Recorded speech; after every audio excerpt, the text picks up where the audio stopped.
opponent that you guys have faced this year. They're 5-1. Coach, as you look at their offense, right away, the first thing that sticks out is that they utilize three quarterbacks pretty equally all the way around. Two a little bit more than the other, but as you've watched them on film, is there any rhyme or reason to when they change quarterbacks or when they utilize one or the other? What do you got there? Yeah, I mean they've used three quarterbacks throughout the year, and they're all good football players. And they all do very similar things in many regards and do good things.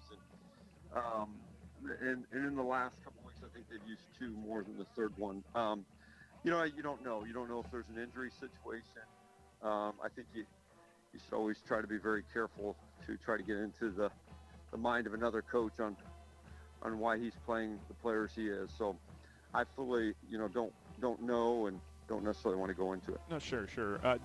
I guess the other question I have is sometimes you have a situation where a quarterback's better at running, so you bring him in on maybe a shorter down situation. One's better at throwing. But I see the two guys they play a lot both throw and both run. Does that make it more difficult to kind of figure out their system there as well? I think in this situation, by and large, they all have very similar skill. They have similar skill sets. So, I don't think it's that type of a situation where you're sitting there going, all right, exactly, what are they going to do? Because these guys are in the game. It's a very similar skill set with all of them. We're chatting with Coach Ryan. He's the head coach of Morningside football, talking about the defender offense. This offense really likes to run the football, whether it is with one of their plethora of quarterbacks or whether it is one of their running backs who's put up some solid numbers. What do you see that leads to them having success with their running attack? Because that's 300 yards a game that they're able to rattle off on the ground. Well, they run an option style of offense, and it's not something that you see every week. So you better be locked in, and it takes advantage of discipline on the other team and the choices that you make, and the fact that you're playing something a little different than you do in most weeks. Yeah, how important here? We've talked about it throughout this season. Eye discipline, making sure you're locked on to your man. How important is that when you face an option offense like this? I think this is the most important. It's incredibly important. Eye discipline with what you do, and so what option offense does is it makes everyone have to stay true to their assignment. Hey, what is it that you're responsible for? What is it that you have to do? It makes you have to stay true to that and takes advantage of when you don't. And then the next thing is it gets you all spread out so that at times, if a guy can break a tackle, it turns into a really big play. And one final thing about their offense that we can't obviously overlook that guy on the edge of the field there in Levi Jungling. That's one of those guys you kind of were hoping you wouldn't have to deal with after 4 years. Here he comes for his fifth season. What is kind of the game plan to see if you can limit his impact on the outside or limit just how much he hurts you out there? Yeah, I mean, Levi is he is just a dynamic football player. Might be the most dynamic football player in our league. Just having that ability to make plays and to just create. And not only has he got a fantastic set of hands, but after he catches the ball, he can do great things. And you just always have to be aware of where he's at and what he can do. We're chatting with Coach Ryan, talking about the Dordt University football team. That's their offense, Coach. As you look at their defense, some of the numbers they've put up have been very similar to the numbers you put up on defense. But what stands out when you've watched film on Dordt's defense? What kind of makes them tick, I guess? I think there's a couple things. Number one, they're the most physical defense we're going to play this year. They play really physical, and they play very sound with that. So those two items together, make them an outstanding defense. And they hustle, and they do a lot of those things. And, defense, even defense, they just got their whole secondary's back from a year ago, and they've got experience, and they do a lot of good things. But they are very sound. They're very physical. How does that physicality make them, tough to stop when it comes to maybe trying to run the football or trying to give Joe some time back there to throw? Well, I mean, obviously it allows them to be able to get off blocks better. It allows them to, tackle better, and close down holes and make it harder to find running lanes. You mentioned that secondary, and yeah, they definitely stand out. Of course, they return that entire secondary. How do you view that matchup in the passing game with their secondary? What do you think you can do to try and get around them and maybe take advantage of them for some deep plays? Well, we just have to, they're going to play a lot of man-to-man, and that's what they do, and they're very physical. They get up and bump people, and so guys just have to win one-on-one matchups. We're chatting with Coach Ryan, head coach of Morningside football. So does that, when you have a one-on-one kind of man-style matchup, does that mean you need to utilize more cuts in your routes to try and get your guys open? It can mean a lot of different things, but basically the main things that take place that you've got to be able to do is, number one, you've got to be able to protect. Typically when you play man-to-man, it allows you to bring more guys into protection, and you got to be able to hold up in terms of protection and what you do. Number two, you just have to be more sharp in the running of your routes and what you do and how you run your routes. And then number three, your quarterback has got to be patient. A lot of times what man-to-man does is it throws off the timing on routes. If you can do those three things, then it becomes a problem for them, because once guys catch balls, they become big plays. Yeah, that's definitely a good game plan there. Last question for you, Coach. This was the team last year that gave you a bit of a scare, of course, down at their field. It took a goal line stand. Does last year's game, when you play a team like that who got you close down to the wire, does that last year's game kind of stick in your mind as you prepare for a game like this week's? I mean, I wouldn't say it sticks in your mind, but it just, hammers home how important it is to prepare to be at your best, and that reality that these guys, if you don't play your best, will beat you. Yeah, well, it's a good one. It's going to be your first ranked opponent of the season, Coach. We're hoping for the best of luck for your squad, and appreciate your time. Best of luck today. All right, thank you. Absolutely. Head coach Steve Ryan joining us on our Drilling Pharmacy pregame report. We'll have more from Elwood Olson Stadium as Morningside gets set to take on their first ranked opponent of the season, the 15th ranked Dordt University Defenders. More of our Drilling Pharmacy pregame report coming up next. You're listening to Mustang Football on the voice of Morningside Athletics, Fox Sports Radio 620 KMNS, Sioux City.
And we welcome you back up into the Irving and Carolyn Jensen press box here in Elwood Olson Stadium, getting you ready for the 7th matchup of the Great Plains Athletic Conference football season as 15th-ranked Dordt University gets set to take on your 3rd-ranked Morningside University football squad. Alongside Bob Goodman up in the booth, Daniel Versteeg, Nathan Hoagland down on the sideline.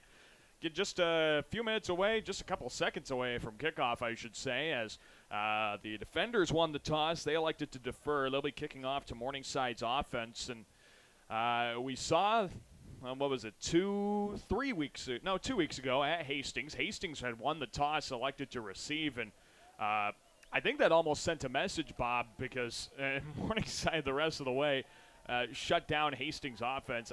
But you've always said that you kind of want to get up early on Morningside if you can try to. So I don't know what this kicking option is, just kind of giving Morningside potentially a chance for an early lead. I don't know. You want your defense to set the tone, obviously, but well, the thing about deferring is that you get the ball at the half, and by then you kind of know what the defense's game plan is, and you can make adjustments from there.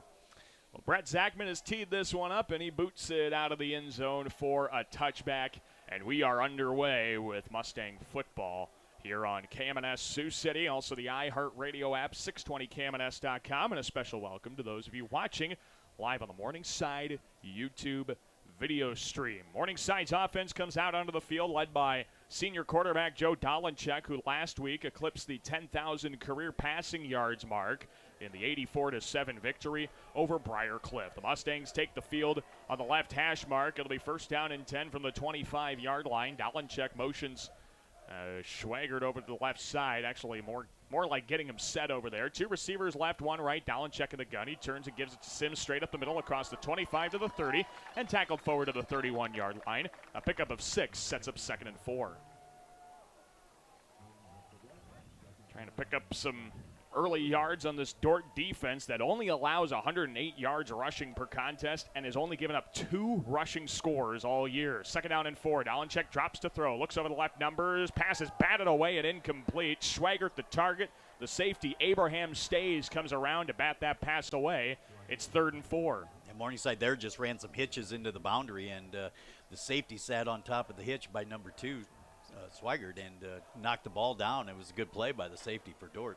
Right away, here's a test for the Mustangs. 3rd down and 4 from their own 31. The defenders allow fewer than 25% conversion rate on 3rd downs. 4 receivers, a play action fake. Dolenchek throws over the middle. Pass is caught by Jurgensmeyer through traffic across the 35 to the 37. A pickup of 6 moves the chains for 1st down. Well, you hit the nail on the head when you said caught it in traffic, because he threw into double coverage there, and that's just a good catch by Jurgensmeyer. Nice, maybe a small window, but enough to get the ball through there. Now twin stack on either side of Joe again as he motions Tuifua to the tight end on the right side. A high snap, gets it down, a handoff. Sims up the middle, trying to push the pile to the 40. And that's about all he's going to get. A 3-yard carry there for Sims to the 40-yard line brings up 2nd down and 7. Well, there they lined the tight end up in a flex situation in a stack set, and then they just shifted him over to the right side and put him in tight end, but that gave away the coverage right away. 2nd down and 7, a handoff. Sims looking to bounce off tackle left side toward the numbers. 40, 45, turn the corner across midfield. 45 into defender territory, and he's out of bounds at the Dordt 43-yard line. A pickup of 17 moves the chains again for a Mustang 1st down.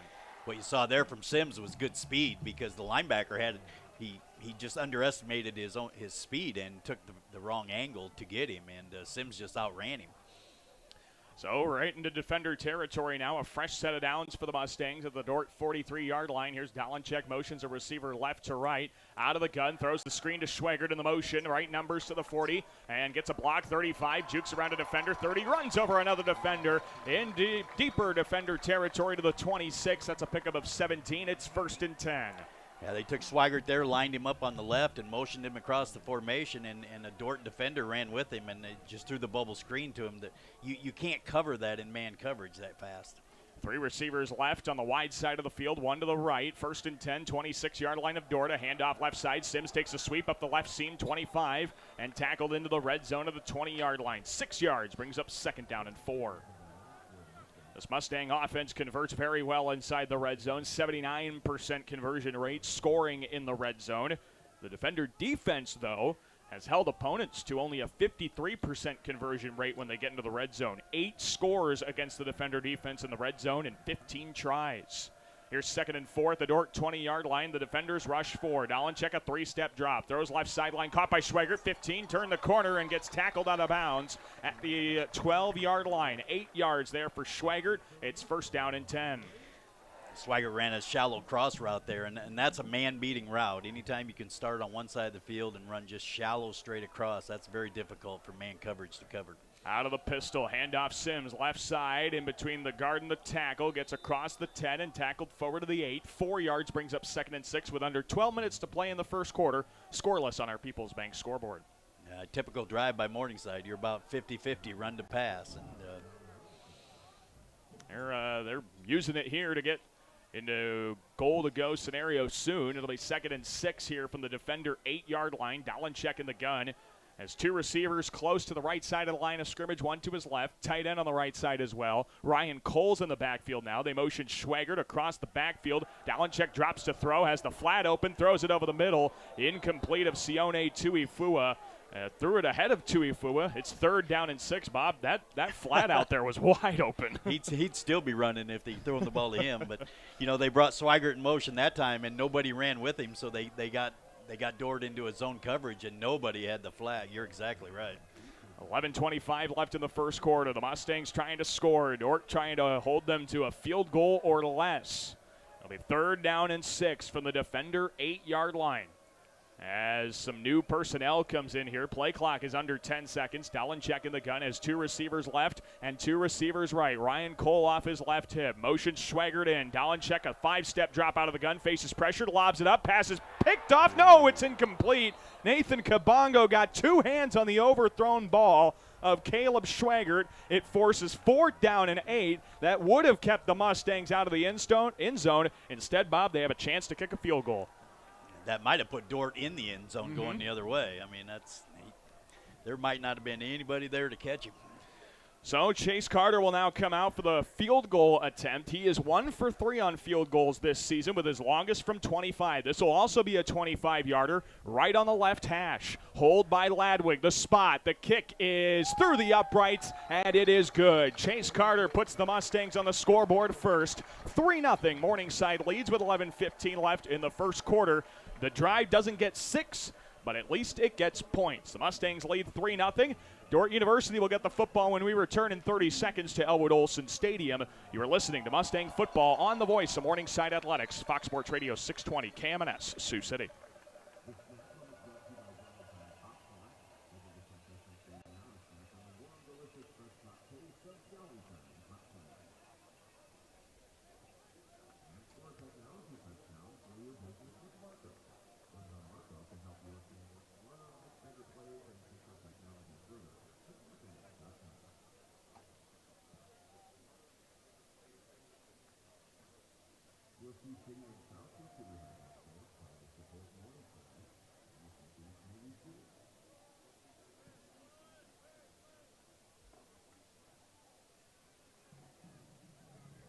And we welcome you back to Elwood Olson Stadium up in the Irving and Carolyn Jensen press box. Daniel Verstag, Bob Goodvin up in the booth. Nathan Hoagland joins us on the sideline. We'll check in with Nathan here in just a moment. Chase Carter hits his 2nd field goal of the season. This one again from 25 yards out, and Morningside takes an early lead on Dordt. 3-0 on our People's Bank scoreboard. 11:15 left in the first quarter. The Defenders will now get their first crack at the Mustang defense as Chase Carter has teed this one up from his own 35-yard line. And the Defenders send the ever-dangerous 4-time all-conference return man in Levi Jungling. Here's a high right-footed end-over-end kick, but this is going to bounce at the 10. It's fielded by Carter Skibout instead. Taken out in between the hashes, 10-15, and the Mustangs shut him down before the 20-yard line at the 18. And that is where Dordt will start their drive, 1st and 10. Let's check in with the 3rd member of our crew. That is Nathan Hoagland down on the sideline. Nathan, tell me what you see, but you also have an update on one receiver for Morningside. Yeah, one of those names you didn't hear in the first drive for the Morningside offense was Austin Johnson. I pointed out to you guys he was warming up before the game, and he's now in street clothes, and he will not be coming in today. Thank you very much for that update, Nathan. He injured his arm in last week's contest against Briar Cliff. Here's the option for the defenders, and Tyler Reynolds goes down for a loss. Back to the 13. All kinds of Mustangs in on the stop, including Schultz and Keller. It'll be 2nd down and 14 for the defenders. Backed up all the way to their own 14-yard line as they were trying to run a pitch off the left side with a option. And now here they go again out of the gun. Reynolds with a back off either hip. He gives it to Josh Bush, carrying off tackle left side across the 15 and tackled by Jalen Portis at the 19-yard line. A pickup of 5. It's going to bring up 3rd down and 9 for the defenders. Well, I think Josh Bush is a big player in this game because he's not very big. He's only 5'6" and 160 pounds, but he can run, and that kind of speed is what scares you defensively. Yeah, he's proved that lately. He was their leading runner last week against Dakota Wesleyan. 3rd down and 9, though, for the defenders from their own 19. Dordt University converts, on average, 50% of their 3rd down tries this season. Mustang fans making a little noise here as Reynolds comes out of the pistol, drops back to throw, face a 4-man rush, pass over the middle, batted away and incomplete. Lonell Boyd gets fired up, knocked it away from Hayden Large at the 28-yard line. That'll force 4th down, but a flag came out behind the play, and where Reynolds would have been hit, I don't like the looks of that, Bob. Yeah, that's going to be roughing the passer, I'm afraid. This will keep the defender drive alive. It is roughing the passer on Dordt. That was such a big play in the secondary by Boyd to bat the pass away, but it's negated with a 15-yard penalty, and it's 1st and 10 for the defenders at their own 34. When you play against an option team, 1st down becomes so vitally important. And you know, on the 1st down the last 4 plays ago, they sacked Dordt for a 5-yard loss. It's 1st and 10 of the 34. We'll see what they can do again here on another 1st down play. 9:56 left in the 1st quarter. 3-0 Morningside leads. Here's Reynolds in the pistol. 2 receivers right. Turns and gives it straight up the middle. This is Anthony Trojan across the 40-yard line to the 41. Just a 2-yard carry for Trojan, the junior from Colorado. And it's 2nd down and 8. And a 3-0 lead for the Mustangs. The first drive ended in the red zone with a 25-yard field goal from Chase Carter. Here out of the pistol, Reynolds tries a hard count, now looks to the sideline, gets a new play. He turns, fakes the give to his right, and tries to keep it off tackle, and Lonell Boyd brings him down for a loss. Back to the 34-yard line. It's a loss of 2. It sets up 3rd down and 10. And that's what we talked about in the pregame, is that Bush is going to be their pitch guy. I mean, he's got the speed to threaten the perimeter, but when you offset him, you know that 99% of the time the options go in a certain direction, and that's kind of a clear tale of that. Here come the Mustang fans again, trying to come up with another 3rd down stop that this time hopefully is not negated by a penalty. 3rd and 10 at the 34. Reynolds motions a man out of the backfield, drops to throw, throws it over the middle for his tight end Large, and overthrew him and incomplete. Large was behind the safety Boyd and would have had the catch had the ball been put on target. Instead, it's incomplete. 4th and 10, and out comes the Dordt punting unit. Yeah, I think the stat we're going to look at for the rest of the day is how does Dordt do on 1st down. They have got to get positive yards. They got to stay ahead of the chains because early on it looks like they might struggle a little bit throwing the ball, and that's why they run the option. So. Well, Blade Coons is normally the punter for the defenders, but this is Brett Zachman out to punt this one. And he approaches, sends a right-footed. That's a good kick, end over end. Schwager goes all the way back to his 16 to field it. He sizes up the return, now takes it out to the left seam, 20. Left sideline, 25, out across the numbers, and still on his feet across the 25. Tackled down at the 29-yard line. So Morningside gets 1st down and 10. And this time, Bob will look to try and get into the end zone after their last drive at least was able to get some points. But no touchdown is definitely not what Coach Ryan was hoping for on that first drive. No, when you get in the red zone, you want to score touchdowns. There's no doubt about that. We were talking in the break after that field goal about Dordt's red zone defense. The defenders have allowed 9 scores in 16 trips into the red zone for their opponents on defense. That is a very solid number, and I don't have the breakdown of touchdowns to field goals on that, but I would assume it's a couple of field goals to it's probably evenly balanced with field goals and touchdowns there. Here's 1st and 10 of the 29. Dalenchek out of the pistol. Turns, fakes the give to Sim. He drops back to throw. Lobs it up over the right seam for Zach Norton. Makes a basket catch across the 35. Into defender territory. Tackled down at the 29-yard line. A big gain there for Norton of over 50 yards and a first down for the Mustangs. Well, you can't throw a ball better than what Dalenchek just threw that ball. Put it right on the money. 43 yards there, and now the Mustangs throw a screen pass left side. Jurgensmeyer almost had it sail on him. He is spun around by his leg and tackled down to the 25-yard line. A pickup of 3 brings up 2nd and 7. Well, that ball did sail on him. He didn't have very good grip on it. Reed Jurgensmeyer wasn't 10 foot tall. He wouldn't have made the catch. Yeah, we were talking about that in the pregame. If the wind's going to have any impact on the passing game, grip is going to be the main factor. Yep. 2nd down and 7 here for the Mustangs. Defender 25-yard line. 2 receivers right, 1 left. Motions a receiver into the slot in Zach Norton. Out of the pistol, a handoff. Sims left side across the 20, inside the numbers 15. He is running a defender over across the 10 to the 5-yard line and down to the 4. That's 21 yards on a bulldozer run for Sims. And now 1st and goal for the Mustangs. Let's see if they can get it into pay dirt here from the red zone. A receiver on either side. Dalenchek in the pistol. Hands it off Sims right up the middle. Lowered his shoulder. And he's short of the goal line at the 1 to bring up 2nd and goal. You know, Sims looks very fresh, so to speak, as a running back. And if you think back to last week, I don't know if he carried the ball in the 2nd quarter and beyond. So. I don't think so. He only had 46 yards against the Chargers. Now we have a whistle stopping play and a timeout called by Coach Joel Penner and Dordt University. 7:11 to play in quarter number 1. 3-0 Mustangs. Morningside has 2nd and goal from the 1. And Coach Ryan is all the way out of the middle of the field. We're actually going to keep it here. I wonder if Coach Ryan is arguing that they got the snap off. Bob, I don't think I've seen him farther than where he's at out on the field. He's standing all the way at the 13-yard line on the hash mark out there. Yeah, he definitely went after the back judge who made the call for the timeout.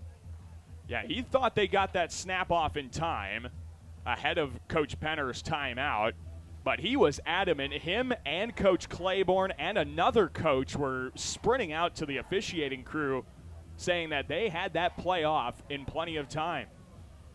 But instead, Coach Ryan's, I don't think, getting a very good explanation from our white hat. Well, you never do, Daniel. I'll No, tell you of that course right not. now. Your knee's never going to tell you what you want to hear.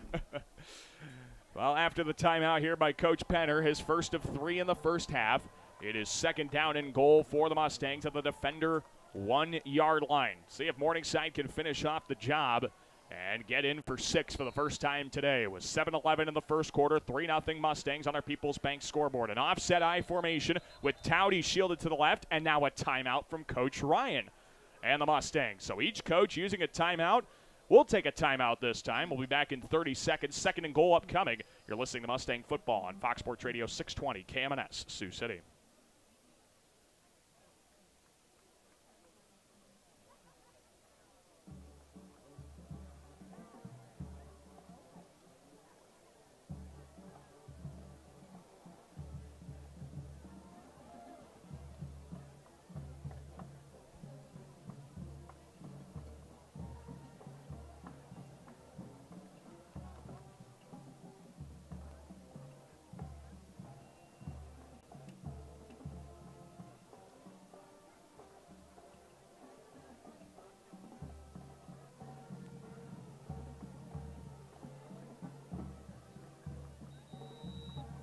So we welcome you back to Elwood Olson Stadium. Daniel Versteg, Bob Goodvin up in the booth, Nathan Hoagland down on the sideline. Each team has used a timeout now ahead of this 2nd down and goal play from the defender 1-yard line. The Mustangs now line up in the offset I formation with Towdy shielded to the left. Dalenchek under center, gives it to Sims right up the middle. The defenders have him stopped at the 1-yard line. He's short of the goal line. This will bring up 3rd and goal, Bob. What a big stop there at the goal line. Yeah, Morningside came out in 22 personnel there, 2 tight ends, 2 backs, and the wings. So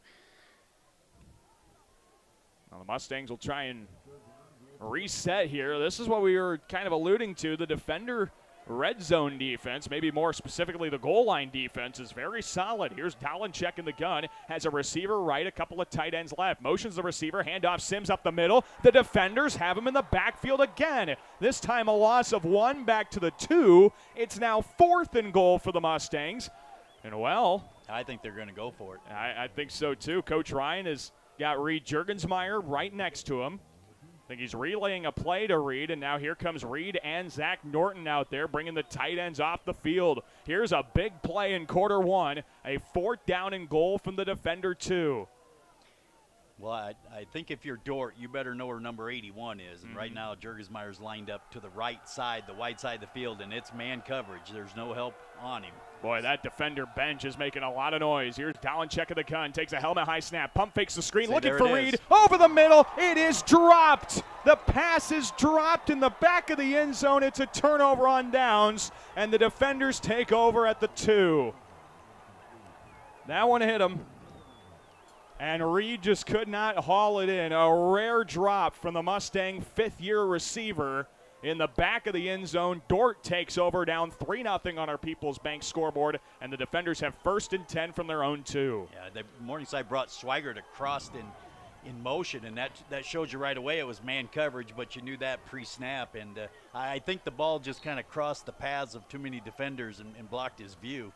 Reynolds out of the pistol. The defenders now have to get out of their own end zone. They option it. A pitch to Bush. Left sideline 5-10. Spun away from the defender 15. Left sideline gives it up out of bounds at the 18-yard line. Well, that's one way to get breathing room there. A 15-yard carry for Bush moves the chains for the defenders. And there's Bush being the pitch man. And, he pitched that ball very late, and he pitched it into the end zone. So, yeah, that's a gutsy play. If you're an option team, that's what you do. I mean, that's – Here's 1st and 10 from the 17 for the defenders. Out of the pistol, Reynolds, play action fake, drops to throw, lobs it up over the left side. It's caught by Jungling, 50, 45, 40 into Mustang territory, 30, 20, broke a tackle and gets out of bounds at the Mustang 13, maybe the 15-yard line. A big gain there to Jungling as he picks up 68 yards and a 1st down into the red zone for Dordt. Well, they made it look like the option, and whenever you play fake off the option, and the post is going to be there a lot of times because safeties are involved in the run game. So that's exactly what happened. They hit the post off the option look. 3-0 Mustangs. The defenders trying to put up their first points of the contest, have 1st and 10 inside the red zone of the Morningside 15-yard line. Here is Reynolds lining up at the pistol. A receiver on either side, 2 men in the backfield. He fakes the give to the tailback, keeps it up the middle. Ball came out. Morningside's got it at the 17. Tyler Winger picks up the fumble on the hit by Reynolds. The defenders are kept out of the end zone, and Morningside takes over inside their own 20. Well, go back to the play where the safety for Morningside made the touchdown-saving tackle, and then here's another characteristic of option football teams. They do fumble the football quite often. And there's the first turnover of the contest here. And Morningside gets the ball back. Now we'll have to march down the field again. Bob, this is very uncharacteristic for Morningside. They've been in the red zone twice and have 3 points. That is so unlike any Morningside contest we've seen over the last years, a few years. Here is 1st and 10, a handoff Sims right up the middle. Not much to speak of. Sims kept his feet moving for positive yardage to the 20, a pickup of 3, 2nd down and 7 upcoming. Well, the one thing about when you play man coverage and you're willing to put your corners on an island with receivers, meaning there's no help over the top, you can dedicate more people to the run, and that's exactly what Dordt's doing early on. And that's what Coach Ryan said when he talked about them being very physical to make those plays, and they're lining up 6 in the box here to try and stop Morningside, probably bringing a blitz. They bring 4. Dalenchek dumps it off into the flats. This is Jack Seaver, right sideline 20, 25. He's tackled just across the marker to the 27. Needed 7. He got maybe 7.5 and picks up a 1st down for Morningside. I think he's going to be like about a half a yard short, but our headlines judge. Now they are. Yeah, they are going to move it. But we've got a defender down on the play on the far side of the field. The headlines judge was motioning for the downs to move, but the far lines judge was not getting the message. So 1st and 10 here for the Mustangs at their own 27-yard line. You know, when teams are man man coverage teams, you design things to beat man coverage. And early on, we saw Swigert run the shallow cross. We've seen some pick routes on the edges. But screens are great man beaters because if you can block the guy who has the running back, if you can recognize who that is, and it's more than likely a linebacker. If you get him blocked, there might not be anybody left. Well, and then if there is somebody back, it's usually just a one-on-one kind of matchup at that point. And he's probably got ran off by the receiver, meaning so he's 10, 15 yards downfield, and that's exactly what happened right there. Defenders slow to get up on the far side of the field. That appears to be Zayd Nicholson, the backup safety, junior from Walnut, Iowa. And now he has helped off the field and gingerly limps off it on the far side under his own power. That is good to see that he is not using any help to get off the field. And that's a big impact player. Nicholson at 17 tackles coming into today's contest. Also had an interception back there in that great Dordt secondary. Here's 1st and 10 of the 27. Dalenchek, a high snap, gives it up the middle. Sims broke a tackle behind the line of scrimmage and is able to get back to the line and pick up another yard past it to the 28-yard line. It's 2nd and 9. Morningside leading Dordt in this top 15 NAIA football matchup, 3-0 on our People's Bank scoreboard. The Mustangs 3rd ranked in the NAIA, Dordt 15th ranked with 3:24 and counting left in quarter number 1. Of course, the Mustangs have not been beaten yet. Dordt is 5-1. Here's 2nd and 9 of the 28-yard line. Dalenchek, 2 receivers close left. Drops back to throw out of the play action. Rolls out to his right, looking to throw down the sideline. Pass is picked off on the far side of the field. I believe it's Brayton Van Kekerix. And they say he picked it off at the 43-yard line of Morningside. 1st and 10 here for the defenders. I think they're talking about it, though. To confirm, no signal has been made yet on that far side by either official. Our white hat's going to tell us what happened. And we have an interception. Dordt has intercepted Joe Dalenchek, only the 5th pick thrown this season for the Mustang QB. I believe it was Van Kekerix. And now 1st and 10 for the defenders of the Mustang 43. Well, how about that, Bob? The Dordt defense has made a statement. 2 stops in the red zone and now a turnover forced on Morningside. Yes, they have. You're exactly right, Daniel. And that's kind of an ill-advised throw there by Dalenchek. On the run, down the sideline, here's Reynolds, bootlegging right side off the play action, throws down the field. That's caught. It's Eli Bolden across the 35 and down to the 31-yard line. A pickup of a dozen moves the chains. It's 1st and 10. So it remains a 3-0 ball game in favor of Morningside on our People's Bank scoreboard. 2:48 left in quarter 1. Of course, if you remember last year's contest, you will know that this is kind of the way this one's supposed to go. The Mustangs made a goal line stand under a minute to play in Sioux Center to hold Dordt out of the end zone and win by just 5 points. Out of the pistol set, it's Reynolds. Motions a receiver left to right. He gives it straight up the middle. Anthony Trojan up the right seam across the 30-yard line to the 28. A pickup of 3 brings up 2nd and 7. Yeah, Dordt got into the pistol set with the fullback offset to the left, and they made it look like the option by bringing the flanker in motion. But to be honest with you, it was just kind of old-school ISO play right there where the fullback led up for the tailback. 2nd down and 7 here for the defenders. Tyler Reynolds, the senior quarterback from Yuba City, California, trying to get the defenders on the scoreboard and give them their first lead of the afternoon. Out of the pistol set, fakes the give. Trojan has a pitch play, but nowhere to throw it to. And going down for a loss is Reynolds, and it's Lonell Boyd Jr. on the stop. Back to the 31-yard line for a loss of 3, bringing up 3rd down and 10. I think what happened there is he wanted to pitch the ball, but the running back was totally out of pitch relationship, as they say, and it would have been literally impossible to pitch the ball. 3rd down and 10. Mustang 31-yard line, 4 receivers line up. Reynolds in the pistol, a straight drop back to throw. 3 steps, pass over the right side. It is wide of Jungling. Wingard on the coverage, had some contact, but no flag is called. Incompletion brings up 4th and 10, and out comes Brett Zachman. The defenders are going to try and tie it up with a long field goal. It's going to be a 48, 49-yard field goal. He does have the wind. He has the wind. His longest made field goal this year is 41 yards. This would beat it by 8 if he can boot it through off the left hash. A 49-yarder with a wind at his back. He is 7 of 10 on field goals this season. The hold is from Reynolds. Here's the snap. The spot. Zachman, a line drive end-over-end kick, does not have the distance. It was wide left as well. A 49-yarder does not have the leg. Morningside keeps the defenders off the scoreboard once again. And with 1:10 left in quarter number 1, Morningside leads Dordt 3-0 on our People's Bank scoreboard. What you saw there, Daniel, was the characteristic of a long field goal, and that is that you have to kick the ball so hard that sometimes you can't get the ball up in the air. And, that ball never got much higher than the crossbar of the goalpost, and thus he couldn't take advantage of the wind. Yeah, he would have had to really boot that thing if he was going to use that height to get over the crossbar. It'll be 1st and 10 now for the Mustangs at their own 31, following the missed 49-yard field goal from Brett Zachman. 2 receivers left, 1 receiver right. Jurgensmeyer motions across the line to the right side. Dalenchek out of the gun. A play action fake, looks to throw over the left seam. Pass is incomplete of Zach Norton. He trapped it across midfield at the Dordt 48-yard line. That was a short ball. Norton tried to come back and make the play. Instead, it's 2nd and 10.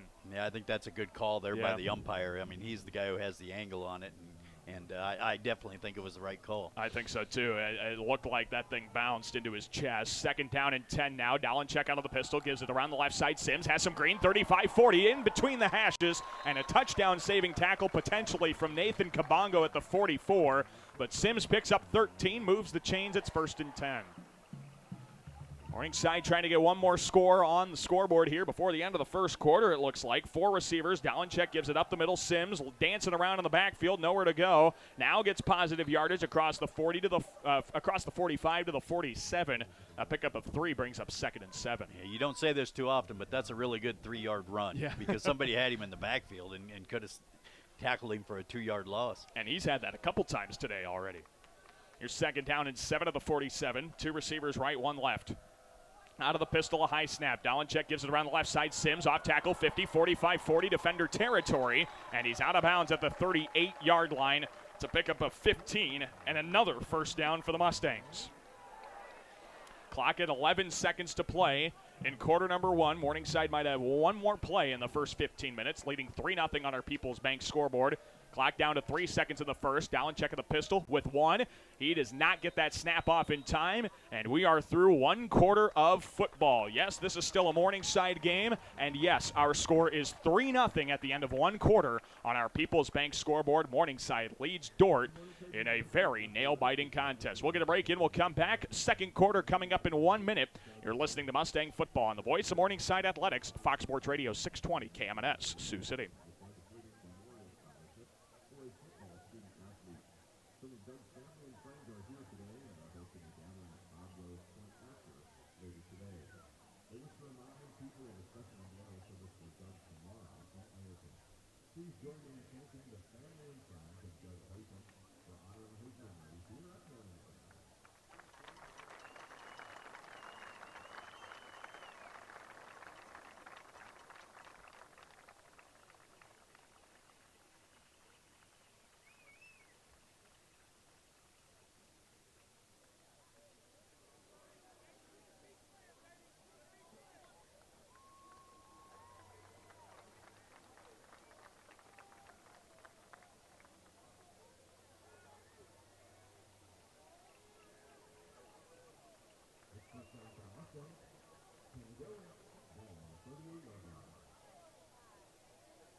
We welcome you back to Elwood Olson Stadium. Start of the 2nd quarter. Daniel Versteg, Bob Goodvin, Nathan Hoagland down on the sideline. 3-0 Mustangs. It's 1st and 10. Handoff up the left sideline. Sims across the 25-20 and down across the 15 to the 14-yard line for a pickup of 24 as 1st and 10 for the Mustangs to the defender 14.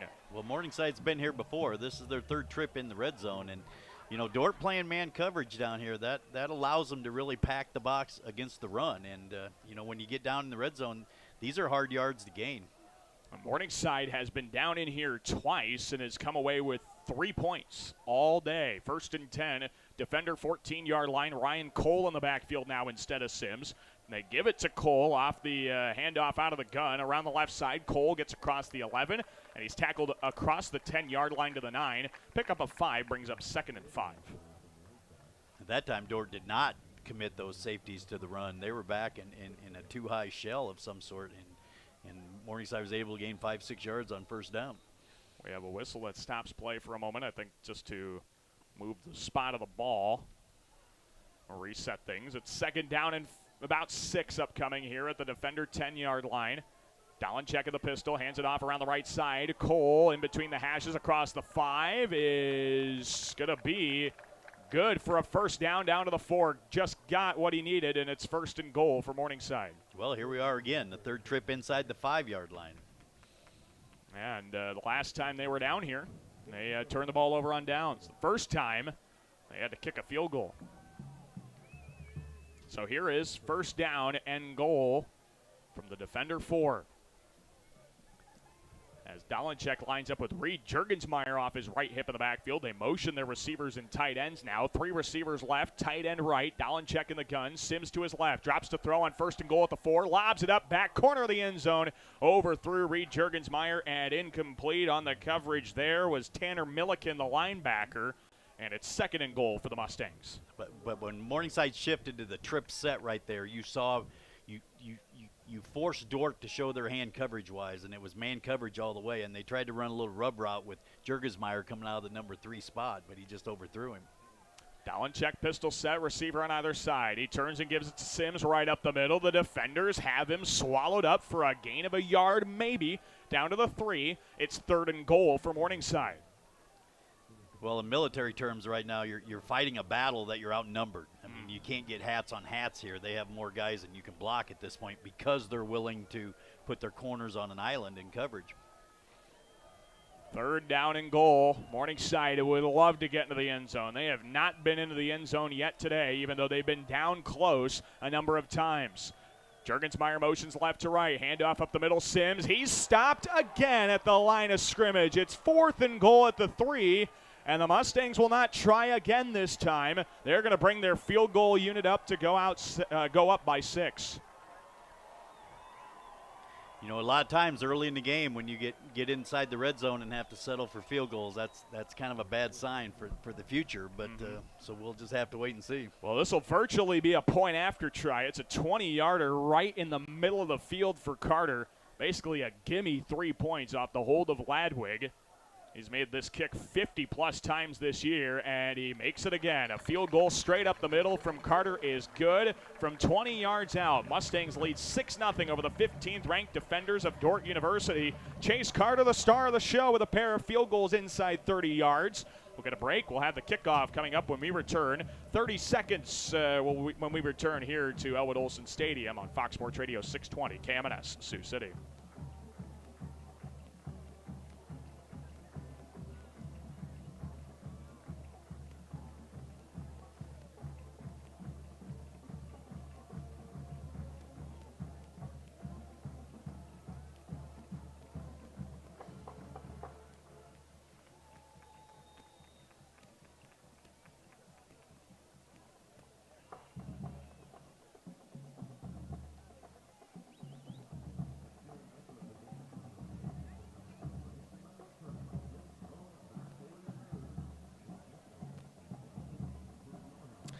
And we welcome you back to Elwood Olson Stadium up in the Irving and Carolyn Jensen press box. Daniel Versteg, Bob Goodman up in the booth. We're going to check in with Nathan Hoagland here after the kickoff. Hopefully he's got some good insight on what's been going on down on the Mustang side of the field. We haven't had to go down there a whole lot. Not a whole lot of stoppages in play to give us an opportunity to talk to Nathan. Yeah, I know. He's really bummed that he has to, talk to us and do his job down there. Yeah, exactly. That's what he's bummed about. But we'll get Nathan here in just a moment. See maybe what Morningside's offense is talking about. As the Mustangs lead 6-0 over Dordt on our People's Bank scoreboard. Comes with 12:10 left to play in the first half. Chase Carter with a 25-yard field goal earlier in the first, and now just made a 20-yard field goal to put the Mustangs up by 6. And now Carter sends that kick out of the end zone for a touchback. A good kick there for Carter. Defenders get it at their own 25. Let's wake up the third member of our crew down on the sideline, Nathan Hoagland, joining us. Nathan, what kind of things have you been hearing down there? Yeah, listening to the meeting that the offense is just finishing up having. They're just talking about having execution at every level, whether it's the line, the backfield, the receivers. You just have to do your job. You just have to do your job, absolutely. Thank you very much, Nathan. And Bob, as we've been kind of mentioning here a little bit, so that job has not been fully executed here, and it's why they're only up 6-0 instead of, say, 14 or, heck, even 21-0. Here's Reynolds out of the pistol. Looking to throw now, rolling out right, throws it back over the middle. It's caught by Hayden Large across the 45-50. Nobody to beat across the 30, 25, right seam, angling toward the far side of the field across the 15, tackled into the red zone at the 11. Hayden Large picks up a large gain of 64 yards and a first down for the defenders to the red zone. That's the one beauty of the option offense is if you can fake the option, make it look like the option in the backfield, you can hit people on posts and seams because safeties are coming because they have to in the run game. And that's twice they've done that now. Well, the defenders are now into the red zone here at the Mustang 11. 2 receivers left, 1 right. Reynolds out of the pistol. He has a speed option left side looking for a pitch. He keeps it left numbers across the 10.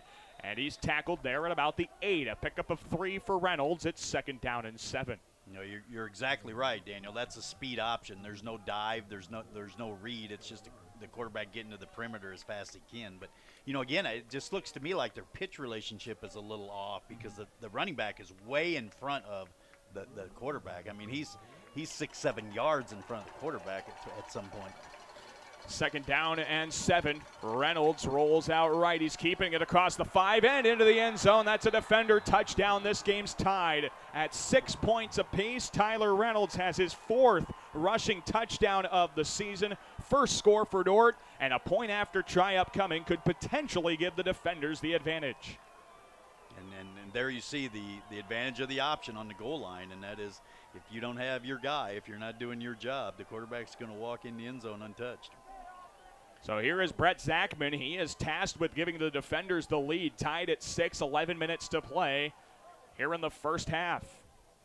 Zachman off of this hold, the spot, the kick, straight through the uprights and good. And 15th ranked Dordt holds a 7-6 lead over 3rd ranked Morningside on our People's Bank scoreboard. 10:56 left in the half. We'll get a break in, come back in 30 seconds. It'll be Mustang football when we return here on Fox Sports Radio 620 KMNS Sioux City.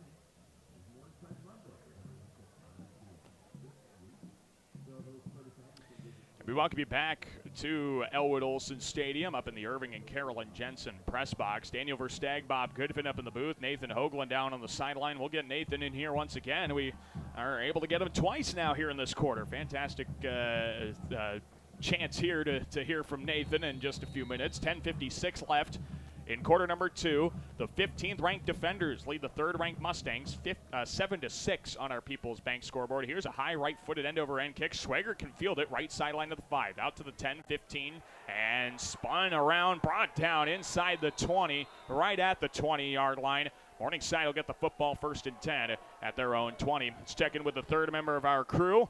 That is Nathan Hoagland down on the sideline. Nathan, as the Mustang offense gets out onto the field, what have you been hearing down there? Yeah, the defense, listening to them right now, they really want to put pressure, shut down that option, and force Dordt into a one-dimensional style play. Well, thank you very much, Nathan, for that update down there. 1st and 10 for the Mustangs from their own 20-yard line, trailing 7-6 to Dordt on our People's Bank scoreboard. Dalenchek off the handoff, gives it right up the middle. Sims broke a tackle, 25-30, 35 right sideline 40, cuts back inside, but he stepped out of bounds at the 39-yard line on his cutback toward the numbers. 19 yards for Sims and a first down for Morningside. Well, Morningside from 20 to 20 can run the ball very, very well. It's when they get down inside the 5 that they're starting to have trouble running the football. And, again, that's not execution as much as it is schematics. 1st and 10 now, 39-yard line. Let's see if this wakes up the Mustang offense, who has not gotten into the end zone yet. They motion Schwagert in a play-action fake. Dalenchek throws it toward the left sideline over the top of the safety, and the pass is incomplete of Reed Juergensmeyer. Abe stays on the coverage right in front of the 6'3" receiver. It's 2nd down and 10.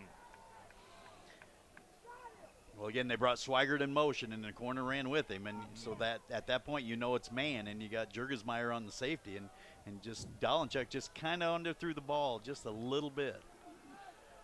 It ended up being an incomplete pass. 2nd down and 10 of the 39-yard line, right hash mark. Dalenchek in the pistol, 2 left, 1 right. Takes the snap in his chest, hands it off tackle. Right side, Sims is unable to go anywhere. He's tackled forward to the 40-yard line, a pickup of 1, and it'll be 3rd down and 9. Morningside has struggled on 3rd downs here in this contest. And Morningside now with a long 3rd down try here. Under 10 minutes to play in the half. 7-6. Dordt leads on our People's Bank scoreboard. 2 receivers on either side of Dalenchek in the gun.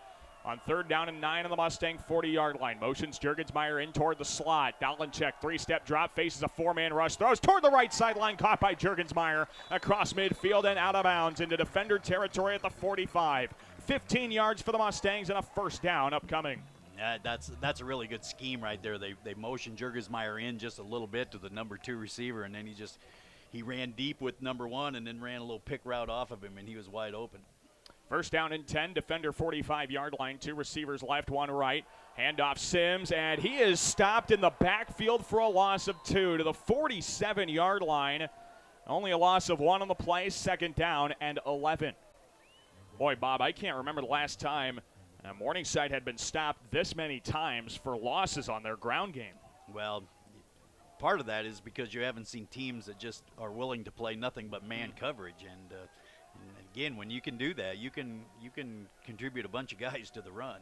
2nd down and 11, defender 46-yard line, a receiver motions left to right, 4 receivers. Dalenchek to throw, right sideline caught by Norton, and he goes out of bounds short of the marker at the 37-yard line of the defenders, a pickup of 9. It's going to bring up 3rd down and 2.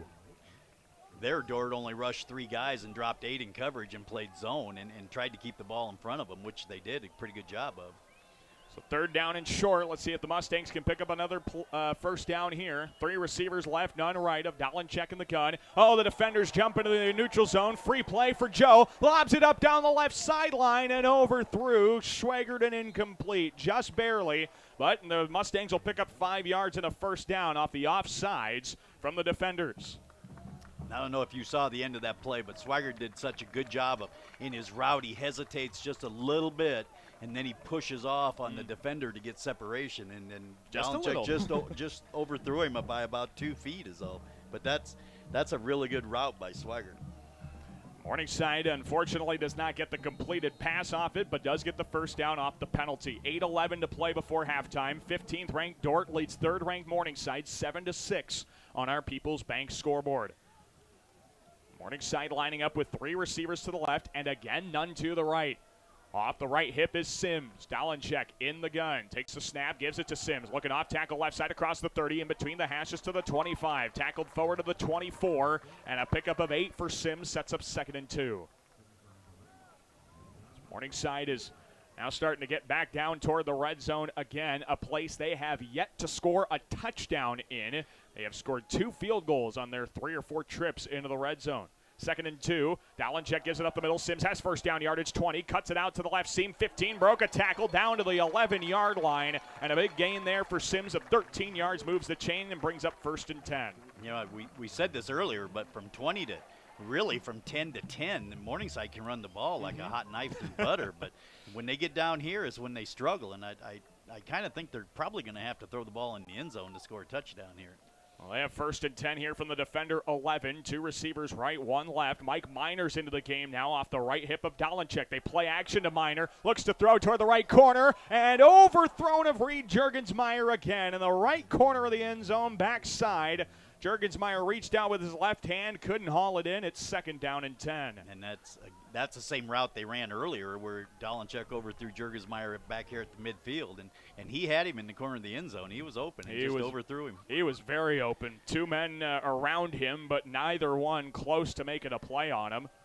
So 2nd down and 10 here for the Mustangs. Defender 11-yard line. Pistol set for Dalenchek. 2 right, 1 left. Hands it off Minor around the left side across the 10. Dives across the 9 and the 8 to the 7-yard line. A pickup of 4. Brings up 3rd and 6. And here comes Sims back into the ball game. Dordt University leading Morningside in this battle of top 15 teams. 7-6 our score on the People's Bank scoreboard. 6:53 left before halftime. It is 3rd down and 6 for the Mustangs. Defender 7-yard line. Morningside's been in the red zone numerous times, but has come away with only 2 field goals today. 3 receivers right, none left. Joe Dalenchek in the gun on the left hash mark. Oh, the defender's almost jumping in the neutral zone. Now Dalenchek snaps the ball, drops the throw, passes toward the right side. Caught by Tuifua, and he's upended short of the goal line, short of the first down marker at the 5. That's going to bring up 4th down and 4. And another choice here for the Mustangs. And out comes the field goal unit again. I cannot believe how many times the defenders have held Morningside to a field goal here in the red zone. This is outstanding by the defender defense. And now Chase Carter will try a 22-yarder off the right hash. He has been utilized so much today. He's made 2 field goals, both inside 25 yards. Here's a snap from Ladwig. Field goal kick off the right hash is good. A little chip shot from 22 yards has put Morningside up 9-7. And thank goodness for Chase Carter. He is a perfect 3 for 3 on his field goal tries. The Mustangs retake the lead, 9-7 on our People's Bank scoreboard. We're back in 30 seconds to Elwood Olson Stadium. You're listening to Mustang Football on the voice of Morningside Athletics, Fox Sports Radio 620 KMNS, Sioux City.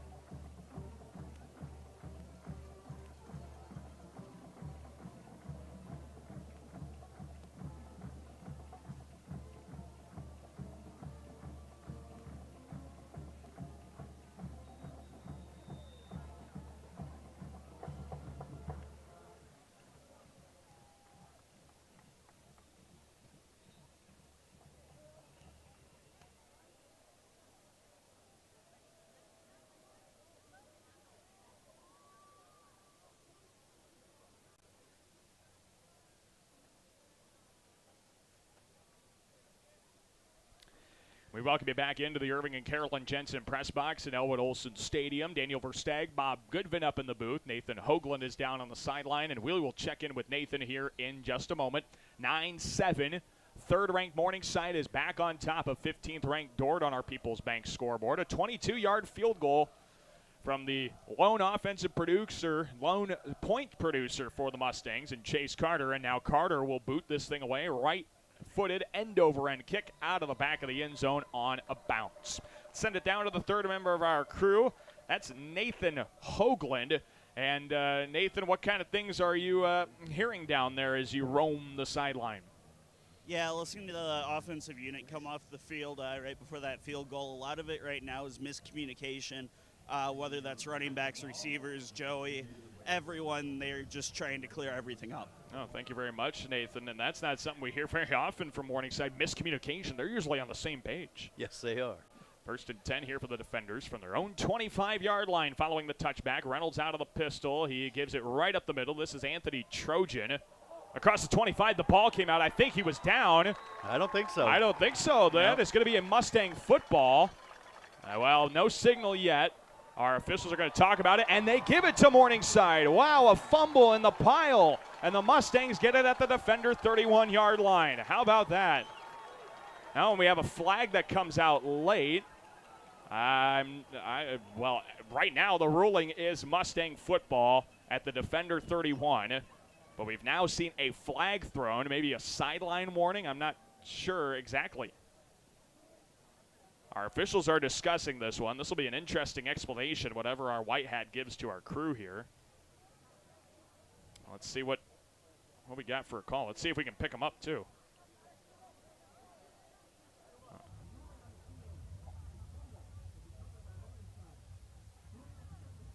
We have sideline warning on Morningside. No, unsportsmanlike conduct. Unsportsmanlike, yeah. They gave them all unsportsmanlike. Unfortunately, the referee's mic is a little soft, so we're not able to pick it up as well as we sometimes are. But the ruling was a defender fumble recovered by the Mustangs, and then an unsportsmanlike conduct penalty issued after the fact has backed up the Mustangs 15 yards. But right away, Dordt gives the football back to Morningside, and Mustangs have it at the defender 46. Well, I certainly hope somebody said something, because if they gave them an unsportsmanlike for celebrating, and then a lot of the team was out around the numbers area, but they were just celebrating a good play. I mean, let them play in that situation. But somebody said something, they said something. But right, and I wonder if Coach Ryan is asking what exactly was the magic act, word, whatever that ended up being.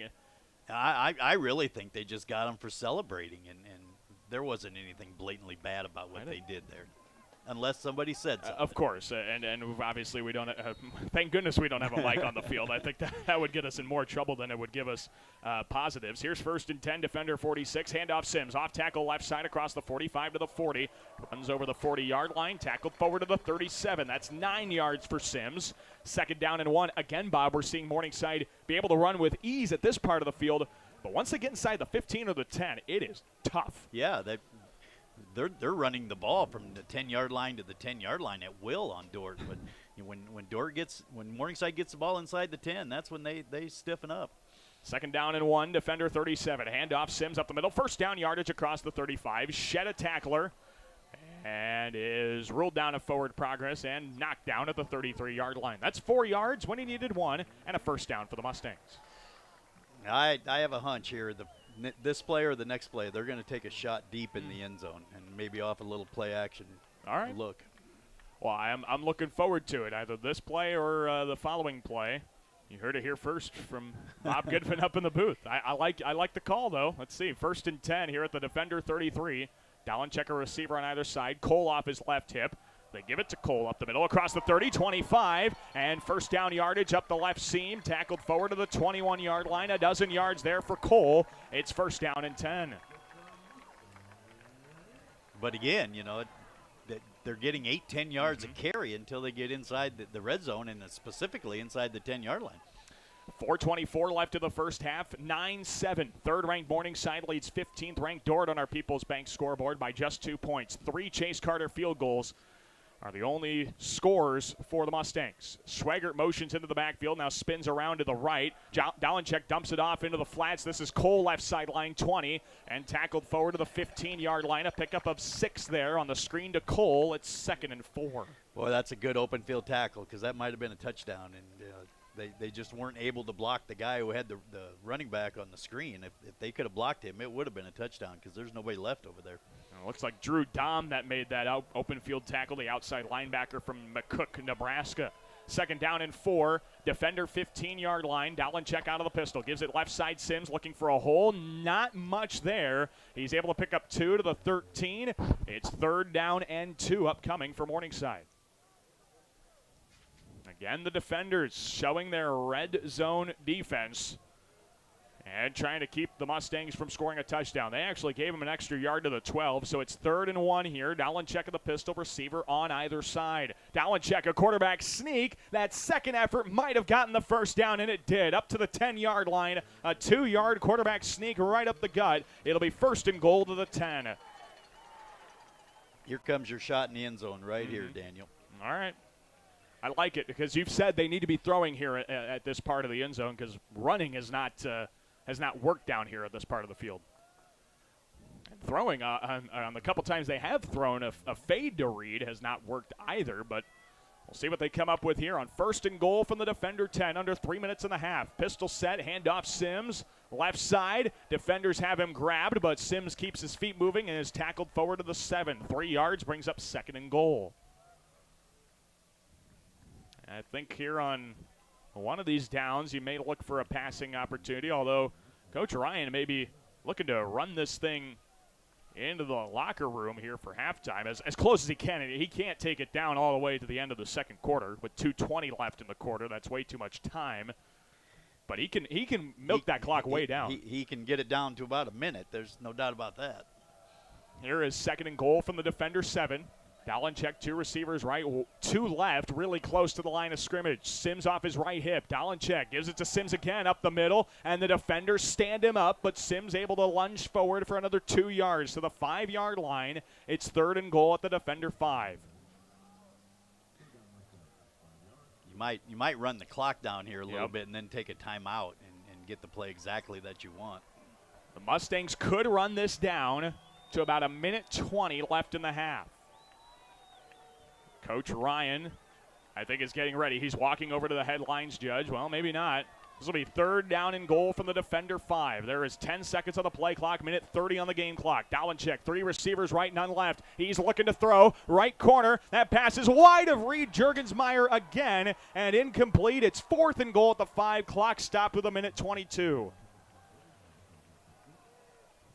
And now Morningside has faced a decision again. Oh, my gosh. These are some huge plays that the defender defense has made all contest. Now I think you'll see Coach Ryan use a timeout. Yep. He's going to use every bit of every second off that play clock. Maybe they're going to get the defenders to jump here first. Try and see anyway. Fourth and goal, defender 5. 2 left, 2 right. They do snap it. Low snap. Dalenchek picks it off the bounce and throws an incomplete pass into the flats for Sims. It's an incompletion. Turnover on downs in the red zone for the Mustangs. And Dordt gets first and 10 at their own 5-yard line. The Mustangs have made countless trips to the red zone and have come away with just 3 field goals to show for it. Well, you can book your ticket to the 5-yard line if you're Morningside. They get to the inside the Dordt 5-yard line every drive, and they just can't get it in the end zone. And there is a brick wall at that goal line, and Morningside has yet to be able to break. And now the defenders, with 2 timeouts left, 1:18 in the half, can maybe get down into field goal range. Pistol set for Reynolds. He gives it right up the middle. Nowhere to go there for Anthony Trojan. Across the 5 to the 6, a pickup of a yard brings up second down and 9. Although I don't think there's a whole lot of urgency here, Bob, because Dort's going to get the second half kickoff. No, and that's exactly right. And if you're Dordt, you're happy to go in the locker room 7-6 right now, or 9-7. 9-7. Yep. My bad. Yeah, Morningside leading 9-7. 55 seconds left in the half. Again, 3 Chase Carter field goals for Morningside and a Tyler Reynolds touchdown for the defenders. That's been it. Handoff up the middle. Trojan gets stopped behind the 5. He's got to stay out of the end zone I'd now. call timeout, yeah. Yeah, and they rule him down in forward progress at the 5. Thank goodness, and Coach Ryan's going to use a timeout now. 36 seconds left before halftime. He issues a timeout here with third down and 10 upcoming at the defender 5-yard line. They need to put some time back on the clock a little bit. I think so too. Yeah, 4 or 5 seconds. They've taken another second off since I saw the timeout get issued. I mean, Coach Ryan was calling timeout right away, right? And the side judge didn't see him, and I'm not blaming him for it. He just didn't see him. He did not see him, right? So timeout has been issued. I think they relayed the message up to our clock operator, but we'll see what they put back on there. Meantime, we have some time to thank our sponsors, bringing you Morningside football here on KMNS. Great sponsors like Absolute Screen Art, Bob Rose, Point After, sounds like the place to go post-game after this one, Bush Dry Cleaners, Dairy Queen, Drilling Pharmacy, Echo Electric, Fazoli,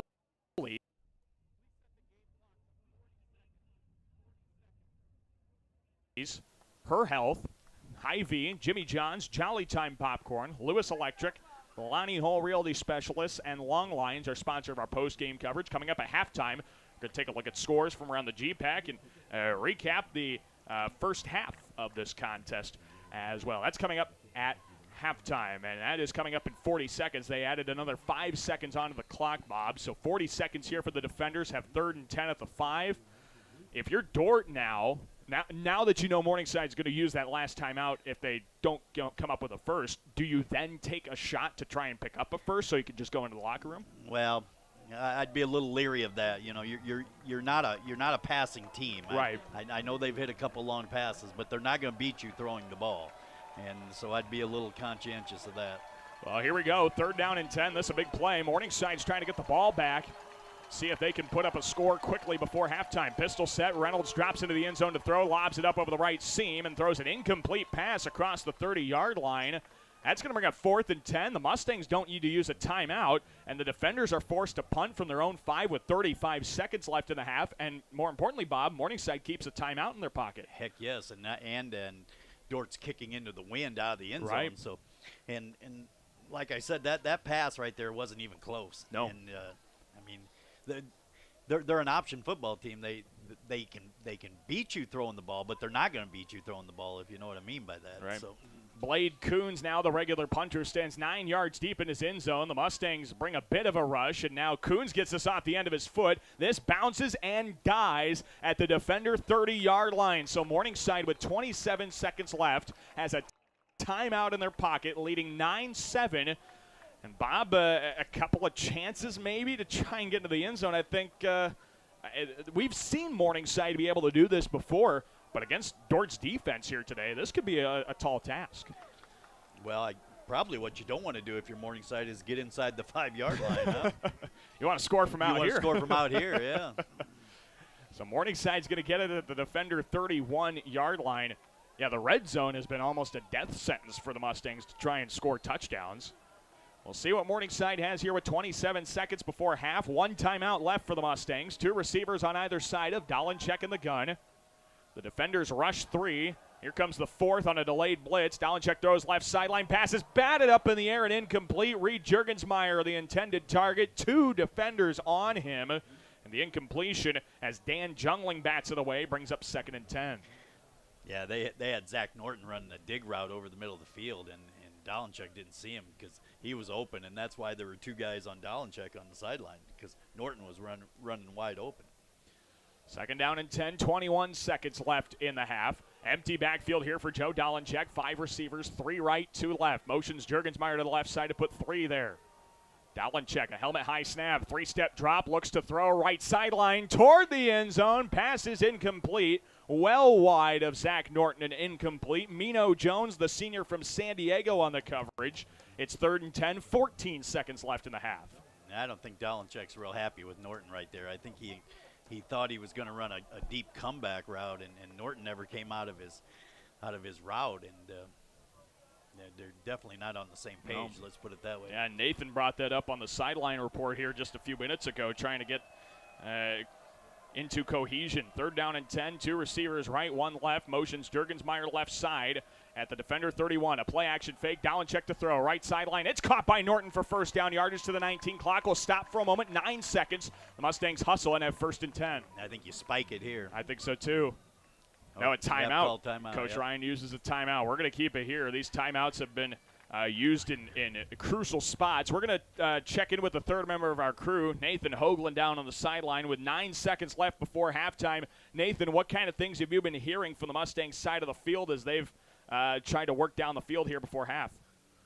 Yeah, right now it's obviously you want in the end zone, but they did want to keep in mind, get out of bounds. We will take a field goal. Now they will take a field goal. Thank you very much, Nathan. And that's unfortunately, that's been something they've had to take a number of times here, Bob. But I think, at this point, you're playing for points. You're realizing you can't get into the end zone, and so any points are good points at this point, I think.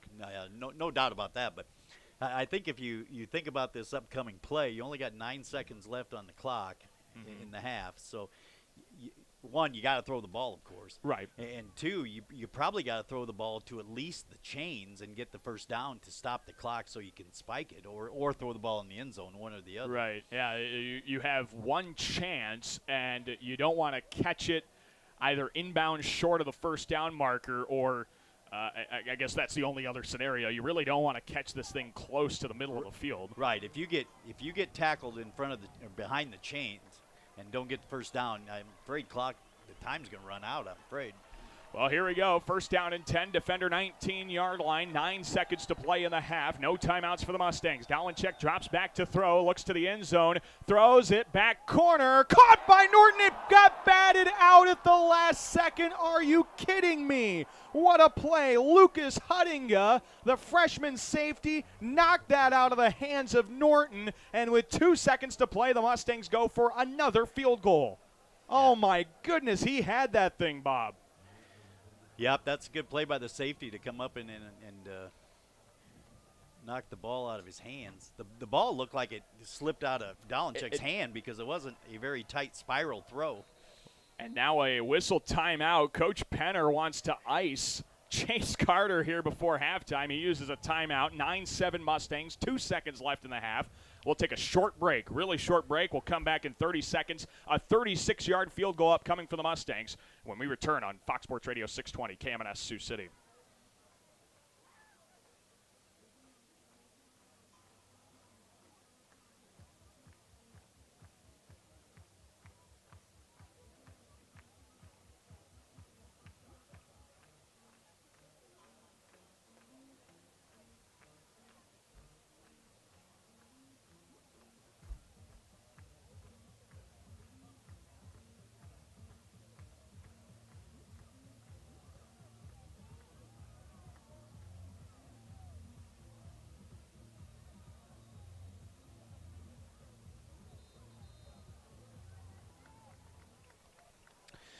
We welcome you back to Elwood Olson Stadium and the Irving and Carolyn Jensen press box. Daniel Versteeg, Bob Goodvin up in the booth. Nathan Hoagland down on the sideline. 2 seconds left before halftime. Chase Carter ready to kick through a 36-yard field goal up the right hash. This would be his longest field goal made this year if he can put it through. Snap in the spot from Ladwig. The kick from the right hash is good. Inside the right uprights. A 36-yarder for Carter.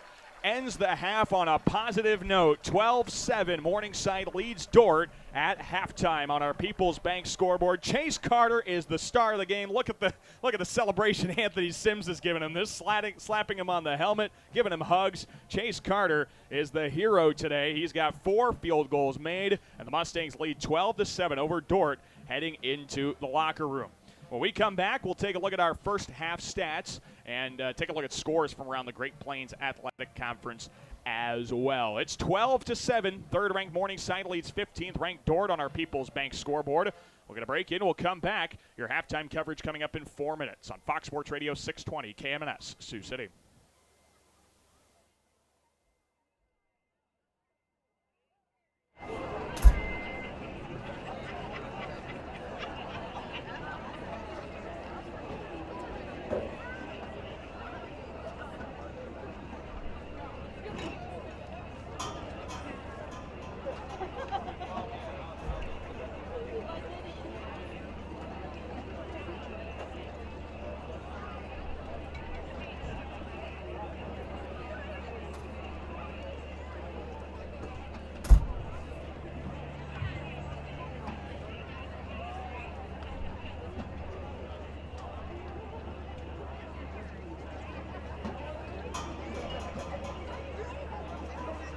Ladies and gentlemen, now entering the field for your halftime entertainment, please help me in welcoming the pride of Morningside, the Mustang Marching Band.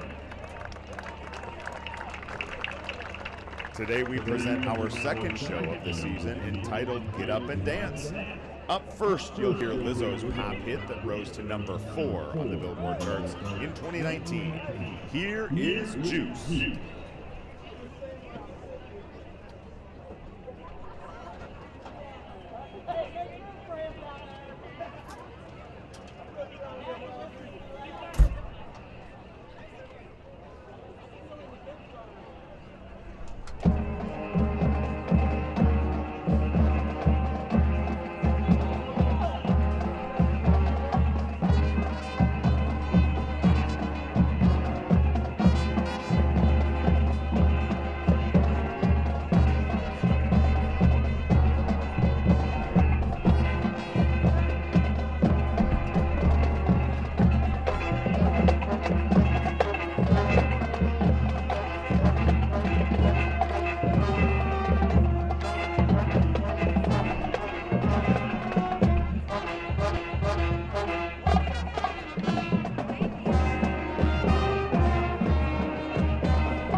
Next, we have the hit from the Joe Jonas Group, DNCE. This anthem was the song of the summer in 2015. Here is Cake by the Ocean.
Today we close with the smash hit that rose to number 2 on the 2020 Billboard charts and is the longest running song by a female artist to stay in the top 10 for more than 39 weeks. Here is Dua Lipa and DaBaby's hit Levitating.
Pride of Morningside Mustang Marching Band is under the direction of Dr. Mark Gaines and percussion professor Ron Smith. Student leadership includes drum major Nathan Kittrell, section leader Sydney Garrigan, Emily Sterling, Lindsay Cruz, Marissa Hernandez, Lincoln Larson, Paige Moose, Ray Jane Kelson, Laura Stephanie Valentine's, Anna Stock, and Katie Kirby. Up on your feet, Mustang fans!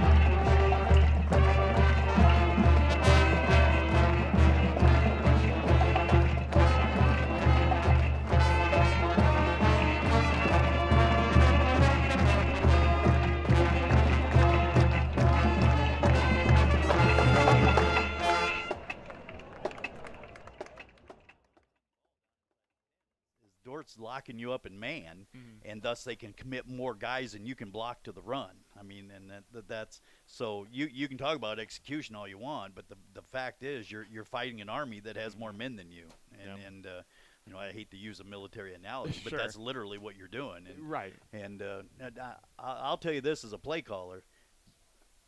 When you get inside the 5-yard line, unless you're just flat out better than the other team, those are hard yards to get because, one, you don't have any space to throw the ball, and two, it's hard to run the ball down there unless you're just flat out better than the other team. I'm just trying to, pepper you as a coach, I guess, but is the answer then, because we've seen them run with wide receivers out on the edges, would it be more beneficial to bring them in as tight ends, say 3 tight ends in kind of an I formation with a fullback there, or does that kind of mask the problem, well, I guess? That complicates the problem because as soon as you bring a guy in, you're bringing another guy in with them.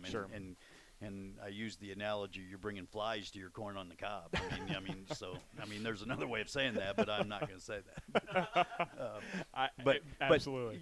But I know exactly what you're saying. You're bringing a guy in to block, right? But more you're also blockers, but you're also bringing in another defender to try and block. And what's the problem to start with? There's more guys there than you can block. So that's true. I mean, so no, for sure. It's just I guess the problem they're trying to figure out are the ones we're trying to discuss up here. But Morningside is leading. That's the main thing here. We're talking about this as a negative. The Mustangs do have the lead. They are up 12-7 over Dordt University on our People's Bank scoreboard. Nathan Hoagland's down on the sideline. He was able to chat with Coach Ryan a little bit as he was walking into the locker room. Nathan, when you were talking to Coach Ryan, I guess what were some of his opinions on how things have gone? What did he tell you before he went into the locker room? Yeah, I mean, and he just kind of echoed to an extent some of the things you guys have said. They need to find the end zone, whether it's running, passing. It needs to be figured out. He talked about cutting down the turnovers. He said they did a lot better job in the second quarter of doing that. And then the last thing he touched on, too, was just settling down. He's worried about, this being, as you mentioned, the biggest game of the year so far for them. And he just wants to give them that mentality of it's just another game. It's another Saturday afternoon. Oh, absolutely. Thank you very much for talking to Coach Ryan, Nathan. Settling down. Yeah, it seems – I don't know. Nathan's talked a couple of times, Bob, about Morningside being not on the same page, miscommunicating, things like that. And I wonder if the whole maybe we're running at 1,000,000 miles an hour is exaggerating the fact that they have not been able to communicate as well, and they've missed passes, they missed routes, they missed blocks, things like that normally Morningside succeeds with. Well, there have been some cases where it looks like they're not on the same page from a quarterback and receiver standpoint, but I really think the man coverage is giving them problems right now, and there's two things that are going to happen with man coverage. Either they're going to shut you down or you're going to beat them bad. And Coach Ryan talked about that in the pregame show. First you got to protect the quarterback because they can blitz when playing man. Well, they've done a great job of protecting the quarterback. He's been zero pressure on him. But what you're seeing is they just can't beat the man coverage right now consistently. Well, and it has led to this being a one-score game. Morningside leading Dordt 12-7 on our People's Bank scoreboard. Just a very interesting discussion about how Morningside can try and now beat Dordt coming into the second half. Let's take a look at how we got to this point here in the first half. We'll start with our numbers here. Morningside, 335 yards of total offense. That's 127 passing, 208 yards rushing. For the defenders, they have 144 yards passing, 31 rushing. A lot of those passing yards have just come on a few plays. But right now here, the defenders have run 19 plays for 175 yards. Bob, Morningside's run 57 plays, almost 3 times as many plays. They have double the yards and are only up 5 points. When Morningside touches the ball, it's 3 times more than Dordt or any opponent does. You'd expect Morningside to be killing a team at halftime. Well, That's that time of possession stat again, if you want to talk about that. But the Morningside defense is playing very well. Yeah. I mean, 2/3 of Dordt's offense has come on two long pass plays off the option play fake. And so defensively, they're playing very, very well. And the other thing about it is they're very well rested. I mean, they haven't been on the field. In the second quarter, they were hardly on the field at all, it seemed like. So. No, I guess this is one of those times where the time of possession stat would come in handy. Morningside's defense, total game time, has spent 8 minutes and 6 seconds on the field. I mean, that's nothing. That's nothing. Right. It literally is nothing. But at the same time, it's one possession game. Right, that's true. So. They don't have a whole lot to show for it, namely because Morningside's offense hasn't scored. The Mustangs are 5 of 10 on third downs, 0 for 2 on fourth downs. Dordt is 1 of 4 on third downs, have not attempted a fourth down. They've had to punt 2 times here. They missed a field goal earlier. That was their other fourth down, unable to score. Dordt is 1 of 2 on their red zone trips. Morningside's 4 of 6, but the difference there, Dordt's 1 score is a touchdown. Morningside's is 4 field goals. Here are the individual numbers. Joe Dolenchek is 11 of 25 passing, 127 passing yards and an interception. Running the football, Anthony Sims has 27 carries, 180 yards. Ryan Cole, 3 carries, 22 yards. Receiving the football, leading that category is Zach Norton, 3 catches, 63 yards. One of those was a 43-yard catch. Reed Jurgensmeyer, 3 catches for 24. Caleb Schweigert, 2 catches for 25. And the man, the myth, the legend here today, Mr. Chase Carter, the junior kicker, is 4 for 4 on field goals. He has made a 25-yarder, a 21-yarder, a 22-yarder, and his season-long a 36-yarder to end the first half. He becomes now the 3rd Morningside kicker in program history to make 4 field goals in a contest. C.J. Gradeville, the last to do it 13 years ago in 2008 against Northwestern. The record holder is Jorge Diaz. He went 5 for 5 in 1991 against UNO back in the North Central Conference. So those are where that thing stands here. And Morningside is up, thank goodness, 12-7. Some of the other numbers, some of the defensive numbers, Morningside is led in tackles by Carter Anderson, who has 4. Lionel Boyd Jr. has a tackle and a half for loss. So does Zach Keller. No sacks in the contest. And a tackle and a half for loss for Weston Schultz. He forced the fumble earlier on in the contest, and Morningside was able to recover that one. Dordt's individual numbers, Tyler Reynolds, 3 of 6 passing, 144 yards. Running the football, Josh Bush, 2 carries, 20 yards. Levi Jungling has a 68-yard catch. Hayden Large has a 64-yard catch. Those are the 2 plays that Bob alluded to earlier and that have accounted for 132 yards of their 175 yards of total offense today. Brett Zachman is 0 for 1 on field goals. He's 1 for 1 on point after kicks. And Reynolds and Bolden have made fumbles in this contest. Well, we had a long discussion at halftime, so we don't have as much time. Let's quickly take a look at our scores around the Great Plains Athletic Conference here at halftime. Second-ranked Northwestern is holding up their end of the bargain as the top-ranked, one of the top-seeded teams in the conference this year. They lead Dakota Wesleyan at half, 33-0. In Seward, the Concordia Bulldogs lead Midland 14-7 at halftime. That's a good score here for Concordia. They scored all 14 of their points in the second quarter of the contest. Briarcliff up in Jamestown. This is a close one. The Jimmies hold a 17-12 lead over the Chargers with 16 seconds left to go before halftime. And Doane University is beating up on Mount Marty. They lead the Lancers 21-0 with 8:48 left in the third quarter. I did also just want to do one check, and Tyson Koima has been in for the Red Raiders today. He is 3 of 5 passing with a touchdown pass and 33 passing yards. Probably getting some playing time for next week's contest when the Red Raiders host Dordt University. It's halftime here in Sioux City at Elwood Olson Stadium, and the Mustangs are facing their biggest test of the season. They lead Dordt 12-7 on our People's Bank scoreboard. We'll get a quick break. We'll come back in 1 minute with a second half kickoff. Don't go anywhere. You are listening to Mustang Football right here on the voice of Morningside Athletics, Fox Sports Radio 620 KMNS, Sioux City.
We welcome you back to Elwood Olson Stadium, broadcasting to you from the Irving and Carolyn Jensen press box. Daniel Versteg, Bob Goodvin up in the booth, Nathan Hoagland down on the sideline. Getting ready to start the second half. Third-ranked Morningside leads 15th-ranked Dordt 12-7 on our People's Bank scoreboard. And Bob, looking at this halftime, looking at the second half of the contest, as Dordt gets ready to start with the football here, what do you want to see out of that Dordt offense to see if they have what it takes to retake the lead? Well, I think the first thing you want to see them on the field. I mean, you haven't seen them on the field all that Right. much, especially in the second quarter. And the other thing I'd say is they probably need to be a little more efficient on first down. You know, option teams have to make second down bearable. You don't want to get in third and long situations. And lastly, I think they need to take care of the ball. They have fumbled the ball a couple times, including one time down in the red zone. So yeah, 2 turnovers have been costly for the defenders. Yeah, they probably would have the lead already. Here we go, Chase Carter. We'll start off the second half with a hovering kick that just kind of glides out of the back of the end zone for a touchback. Dort's offense will get onto the field first and 10 of their own 25-yard line. The other thing I think I would do is if I was Dordt is I'd try to get the ball into number 5's hands, jungling. Yep. I mean, he's their playmaker, and as Coach Ryan said in the pregame show, that he might be the most dynamic player in the league. So I think you got to try to get him the ball a little more often. Here's the first play of the second half, a handoff up the middle to Anthony Trojan, and the Mustang defense stands tall, brings him down at the 26-yard line for a pickup of a yard. Actually, that's Josh Bush who took that straight-up handoff up the middle. Usually the pitch guy, as Coach Bob Goodvin's talked about. It's second down and 9 for the defenders. He's a little dude to be running inside the tackles like that. Yes, he is. 5'6", 160. And he's lining up as the back to the left side of Reynolds. They fake the give to Reynolds. He pitches it forward. Bush is able to make the catch on the pitch, but he gets brought down for a loss. Who else but Lonell Boyd Jr.? He makes the stop back to the 23. It's a loss of 3 to bring up third down and a dozen. You know, again, it just looks like their pitch relationship is out of whack. And what you want to be 5 and 2 from the quarterback. In other words, you know, 5 yards in front of him, 2 yards behind him, and their pitch relationship is just not there right now. Third down and a dozen. The defenders find themselves behind the chains once again as Reynolds fakes the give to his sweep man, throws it over the left seam. It's caught by Jungling for first down yardage across the 35 to the 37. That is 14 yards of first down for the defenders. There they are, finding number 5. Yep, and I think that's kind of going to be key to their success. Can he touch the ball 4, 5, 6 times here in the second half? Well, that was only his second catch of the ball game. Let's see what they get to him here again. Here's a sweep right side. Josh Bush gets stopped for a loss back to the 36. Isaac Pingle on the stop brings up second and 11. The one thing about little guys with the ball is they're not hard to tackle. And, you know, Bush is fast. He's unbelievably fast. And when he's got the ball in open space, he's dangerous. But in closed places, he's kind of easy to tackle because he only weighs 160 pounds. 12-7, Morningside leads, second down and 11. Pass over the left seam, caught by Large. Low tackle, dragging Boyd. Picks up extra yardage to the 44-yard line. That's a pickup of 8. That'll make it a much more manageable third down and a long 2.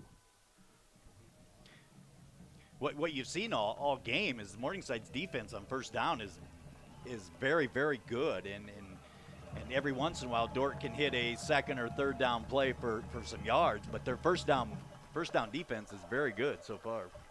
Third down and 2. The defenders trying to make a big conversion. Morningside trying to keep them from it. Here's Reynolds, a fake give, pitches it right side, and a first down gain for the running back on the right side of the field across midfield. Nick Wellen, the new running back, picks up 5 yards to the 50. It's first and 10 for the defenders. No, the corner for Morningside had an uninterrupted path to the ball, and he give credit to the running back for Dordt to make him miss, man. But, boy, the corner's got to make that play there.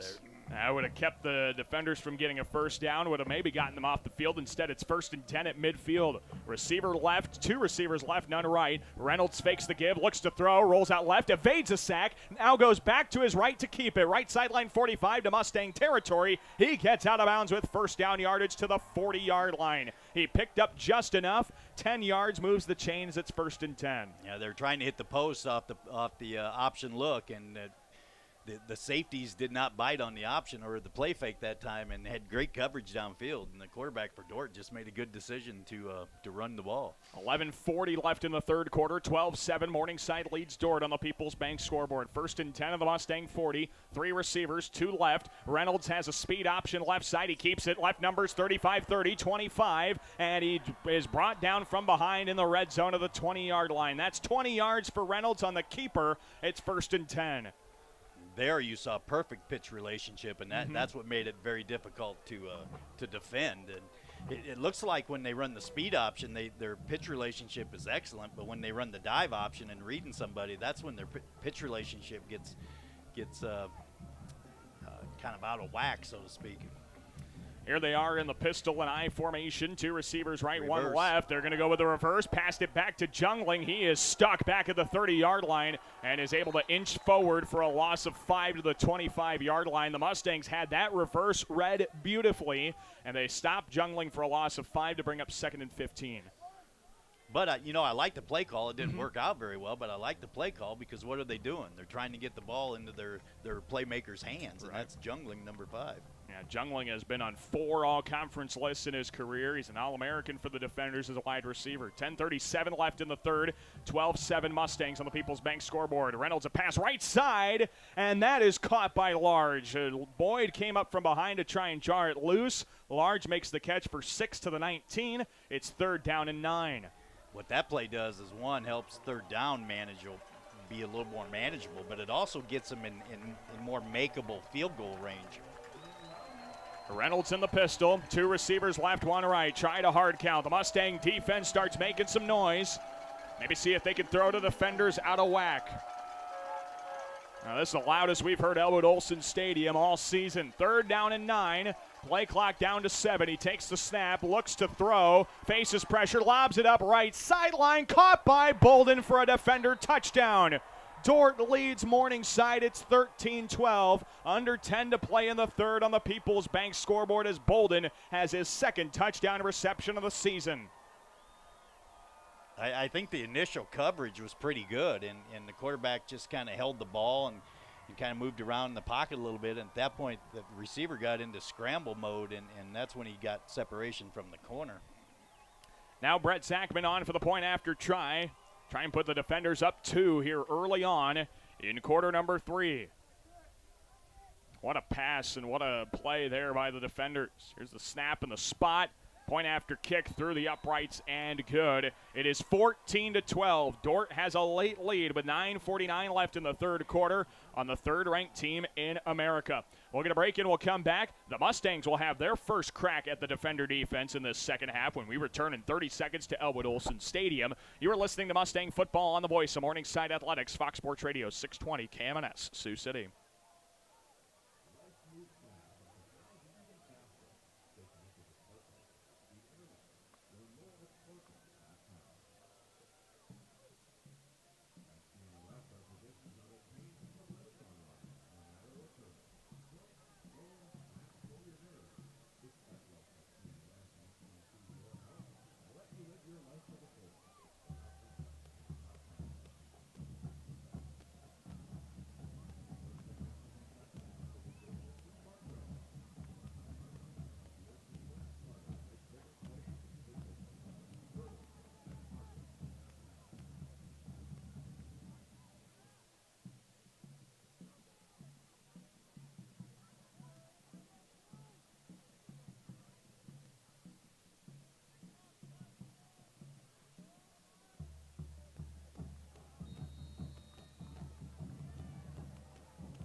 We welcome you back to Elwood Olson Stadium. Daniel Versteg, Bob Goodvin up in the booth. A high kick fielded by Schwager to the 17, taken out to the right numbers, 20, 25, and tackled forward to the 28-yard line. And Morningside will start 1st and 10 from their own 28, following an 11-play, 75-yard drive for the defenders, capped off by a touchdown pass to Eli Bolden.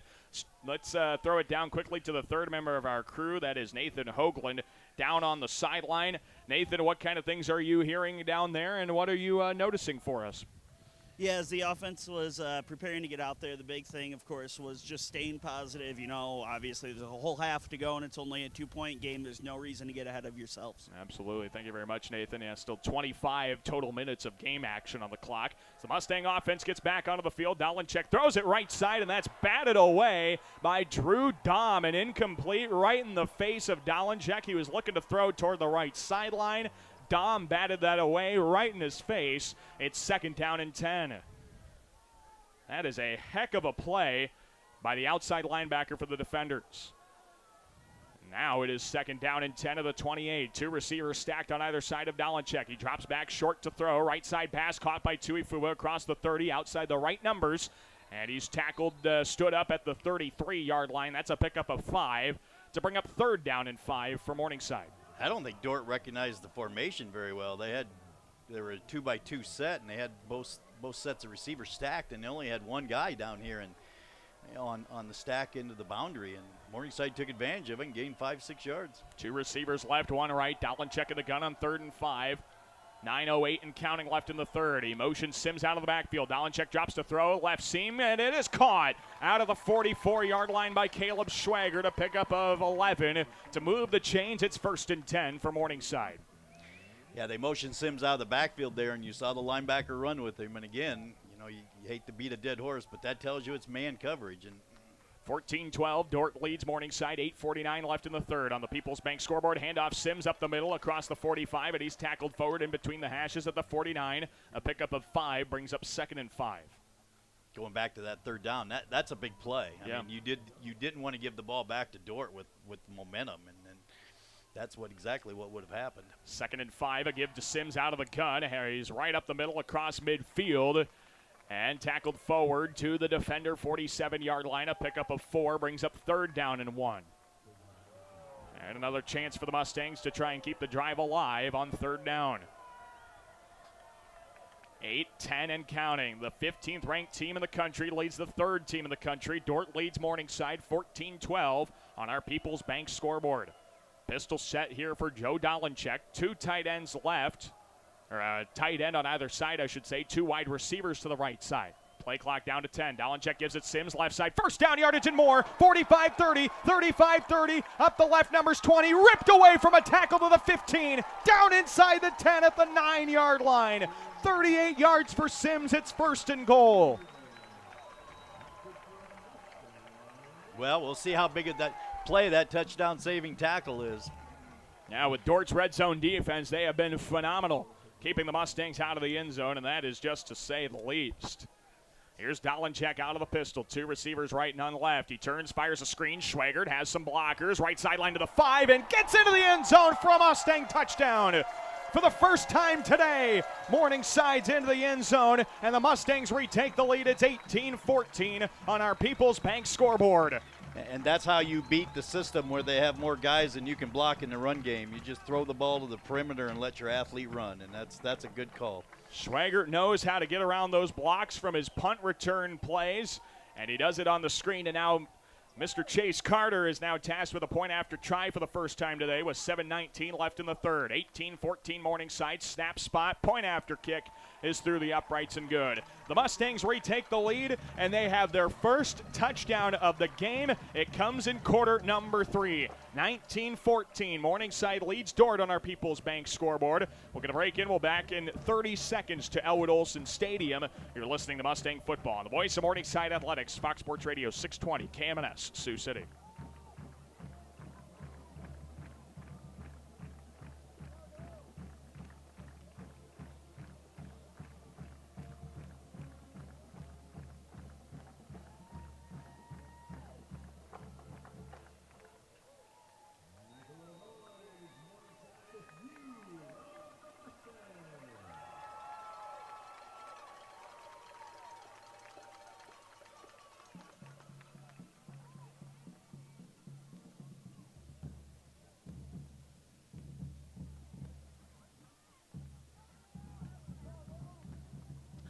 We welcome you back to Elwood Olson Stadium, broadcasting to you from the Irving and Carolyn Jensen press box. Daniel Versteg, Bob Goodvin up in the booth. Nathan Hoagland joins us on the sideline. We'll get a word in from Nathan here in just a moment.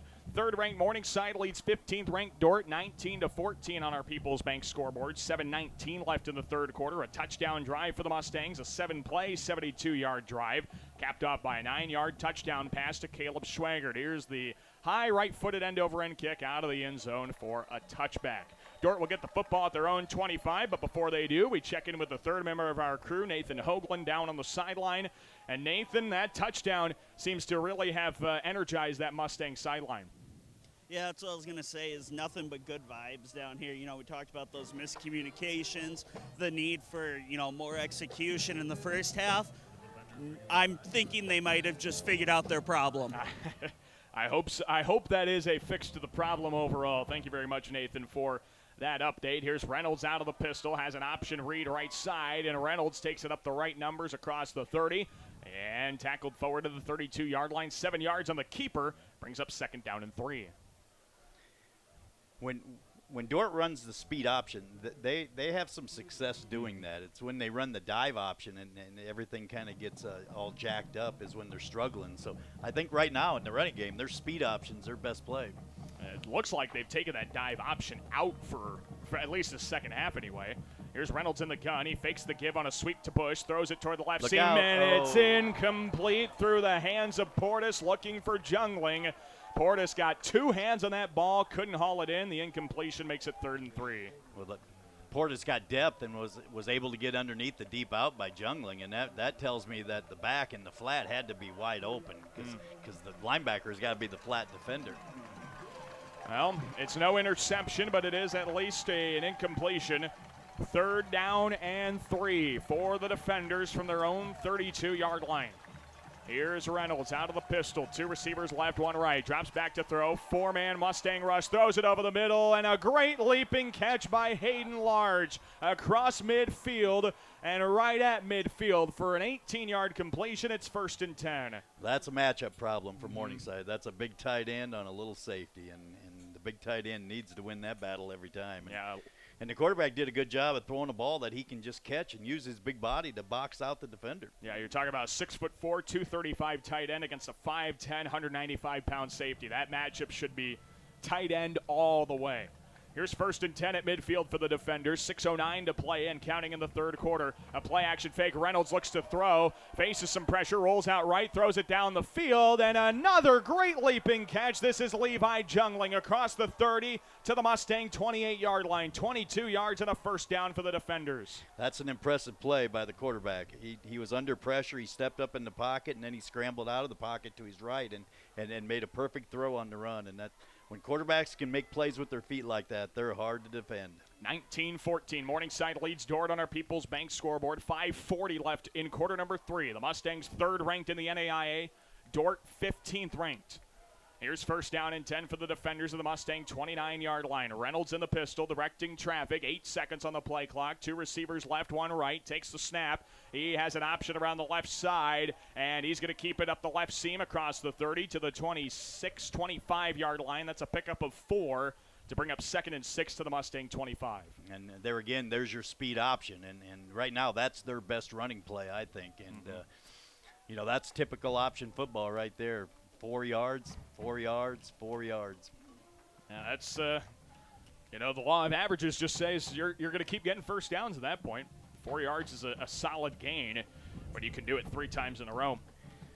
Here's 2nd and 6 for the defenders of the Mustang 25. Under 5 minutes to play in quarter 3. Reynolds in the pistol, 2 receivers right, 1 left. He turns, fakes the give to his back, pitches it right for Trojan, looking to throw to the end zone, and the pass is caught at the 1 by Eli Bolden. He picked up 24 on a great diving catch. It's 1st and goal. What a great play call. They run the option, they pitch the ball to the back. And, I said to myself, why did he pitch that ball? There was nobody even close to him. Well, now you know. And then what a great call and great creativity. And a great adjustment by Bolden. He came back to the football. He had Jones beat back there. Jones bid on that pitch. It's now 1st and goal at the 1. The defenders down 5. Out of the pistol, handoff up the middle. Trojan punches forward. He's in. Touchdown defenders. Trojan is in right up the middle for his second score, and the defenders lead 20-19 over Morningside on the People's Bank scoreboard. I'm going to tell you, everybody out there, something. If you're not at Olson Stadium right now, you're missing an awfully good college football game. 4:09 left in the third, and now that we have gotten away from the field goal games, these two football teams are trading haymakers back and forth. Brett Zachman now on for the point after try. Off the hold of Blade Coons. Here's the snap and the spot. Point after kick through the uprights and good. It's 21-19. 15th ranked Dordt leads 3rd ranked Morningside on our People's Bank scoreboard. 4:09 left in quarter number 3. Mustangs get the football when we return to Elwood Olson Stadium. I wouldn't touch your radio dial. Back after this on Fox Sports Radio 620 KMNS Sioux City.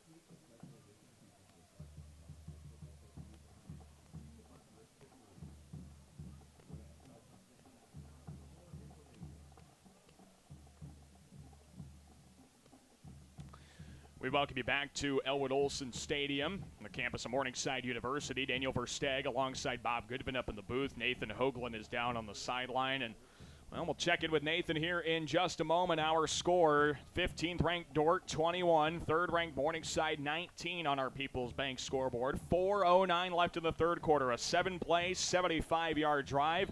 Took 3 minutes and 10 seconds off the clock, capped off by an Anthony Trojan 1-yard touchdown run for his first rushing touchdown of the ball game. And now the kickoff sent toward the near side, fielded at the 9 by Caleb Schwager. Right sideline 15, 20, 25, 30. And Schwager gets out of bounds near side of the field of the 31. There was a late push from Schwager toward the man that ran him out of bounds. No flag is going to be thrown. Our officials stop that before it could get started. 1st and 10 for the Mustangs. Let's check in with Nathan Hoagland down on the sideline. Nathan, as you're kind of roaming around down there, what's the feeling like? Yeah, listening to that defensive meeting, it's really just about containing the quarterback right now, locking down, the man you're supposed to have on the option, and just containment, really. Containment is the key. Thank you very much, Nathan, for that update, because Reynolds has been the main ball carrier lately for the defenders. Here's 1st and 10 for the Mustangs from the 31. Dalenchek, a play action, pump fakes, left side, caught by Norton outside the seam at the 45-yard line. A pickup of 14, diving to the turf. It's 1st and 10. Dalenchek just isn't as sharp as he normally is today, because Norton's wide open, and if you get him the ball, he could have got some yards after the catch. Yeah, Dalenchek's only completed 50% of his passes. This season, Dalenchek's completion percentage has been 72%. 3:39 left in the third, 21-19. Dordt leads Morningside on our People's Bank scoreboard. Dalenchek, an empty backfield. 5 receivers going out to catch. Pass right side on an out route caught by Juergensmeyer outside the right numbers across midfield. And he's tripped up by his legs at the 48-yard line. That's 7 yards. It's 2nd and 3. I was watching the coverage on the far side of the field. They had a linebacker on Norton in the number 2 spot, and man, the linebacker was just mugging him all the way down the field. That's another one of those size differentials we talk about. Here's 2nd down and 3. Defender, 48-yard line as Dalenchek puts a man in the backfield again. 3 receivers right. None left. He pump fakes a short route, looking to throw down the right sideline for Juergensmeyer. Makes the catch behind the defense and tiptoes in bounds inside the defender 25. Out of bounds at the 21-yard line. 27 for Juergensmeyer. It's 1st and 10 near the red zone. Well, I said a little bit ago he didn't appear to be as sharp as normal, but right there, that's a perfect pass, because if he throws that ball 1 foot short, it gets picked off by the safety. Now the Mustangs near the red zone, their arch nemesis today. Dalenchek gives it up the middle. Sims is into the red zone now. Right seam 15. Broke a tackle to the 10, to the 5. Carries defenders in the end zone. He fumbled the ball in the end zone. It is recovered by the defenders and out of the back of the end zone. Kabongo, we need a ruling here. Did Sims cross the plane with the football? If he did, it's a touchdown. Otherwise, it should be a touchback. It sure looked like he crossed the plane, but when no ref made that signal right away, I don't know how you're going to go in there No. and talk him into it now. I don't know how you are either. Nathan Kabongo came up with the football in the back of the end zone, and he is wanting a touchback. And if he does, it would keep Morningside off the scoreboard once again. We have 5 officials talking about it. We have an injured defender down on the field at about the 17-yard line. And our officials are going to be in this meeting for a little while to try and determine whether Sims broke the plane with possession of the football before he lost it out of the back of the end zone. I don't think there's no way There's you no can way. call that a touchdown. White hat making the call. It is a fumble called, and Dordt's going to get the football with the touchback. It's 1st and 10 defenders. You know, and like I said, it did appear as though he broke the plane, but the refs were in no position to call it right No. away. So when you didn't call it right away, there's just no way they can have a meeting and then decide it's a touchdown. Yeah, without the use of replay review, there's no way they would be able to make that call. The injured defender is Jalen Placide, the safety, who is being helped off the field by the Dordt training staff. Coach Ryan was talking to our near lines judge, trying to get the explanation, I guess, of what they called over there. Now it is Dordt football at their own 20, and the defenders have the ball leading 20-19 on our People's Bank scoreboard. 2:30 left in the third quarter. Nathan Hoagland's got something for us down on the side of the field. Nathan, what you got for us? Yeah, I was within earshot of that explanation given to Coach Ryan, and they said that nobody really had a clear view, and they saw the ball pop out. Well, there you go. Thank you very much, Nathan. That's kind of what. That's exactly what we said. Exactly, yeah, and that's the explanation. You hit it right on the head. Here we go. Dordt football at their own 20, leading by 2.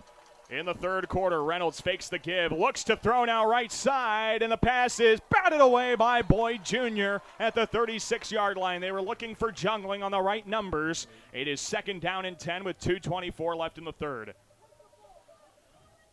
Well, Dordt is making a concerted effort to get the ball to Jungling a lot more in the second half here. That's about the Absolutely. third or 4th time they've tried to get him the ball. Yeah, they've targeted him a number of times, whether it's through the air or on the ground. They've even tried to hand it off to him. Mustang fans trying to make some noise as their team is down by 2 here in quarter number 3.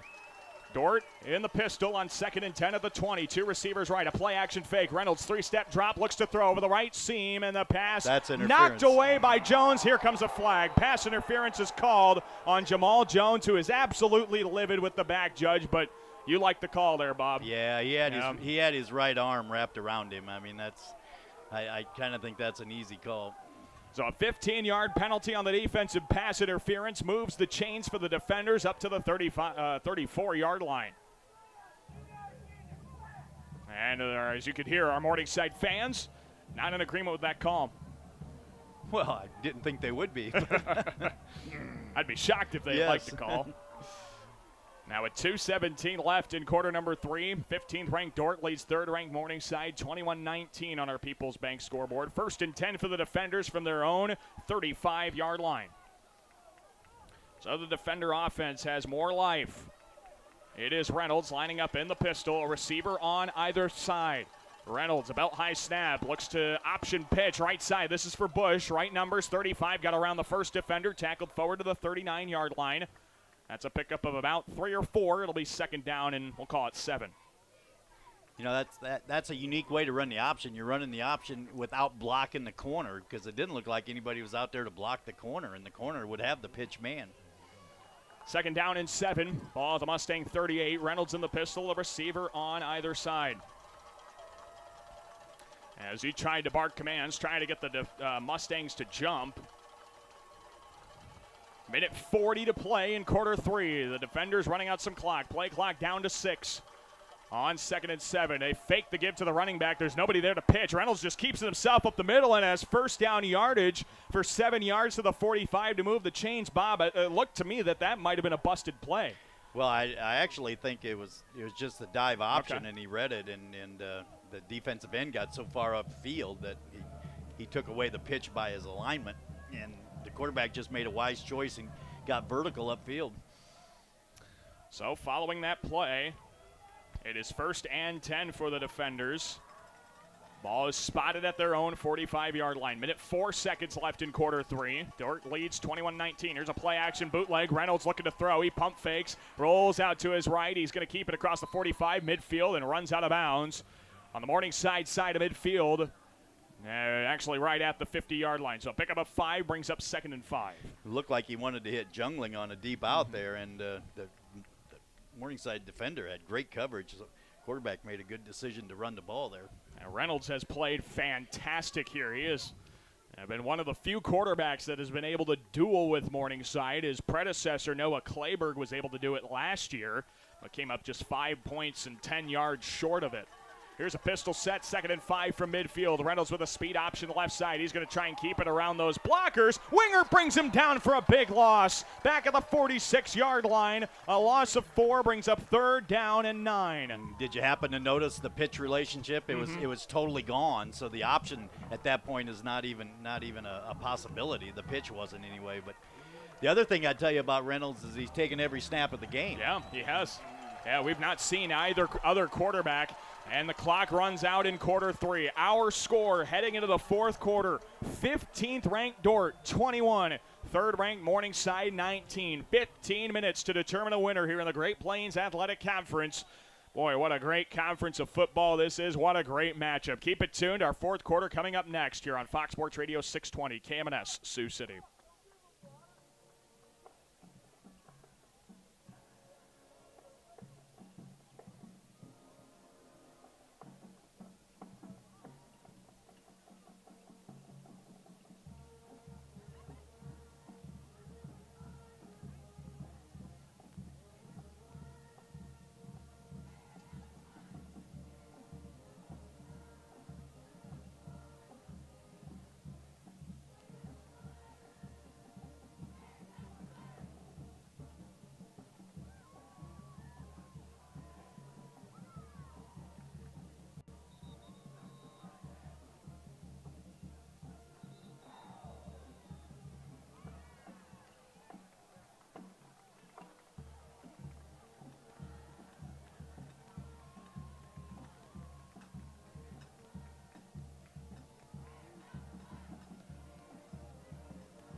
We welcome you back to Elwood Olson Stadium, the Irving and Carolyn Jensen press box. Start of the 4th quarter as it's 3rd and 9. Defenders to throw. Reynolds over the middle, caught by Jungling, has 1st down yardage to the Mustang 44. A pickup of 10 when he needed 9, and the defenders move the chains to start the 4th, leading 21-19 over Morningside on the People's Bank scoreboard.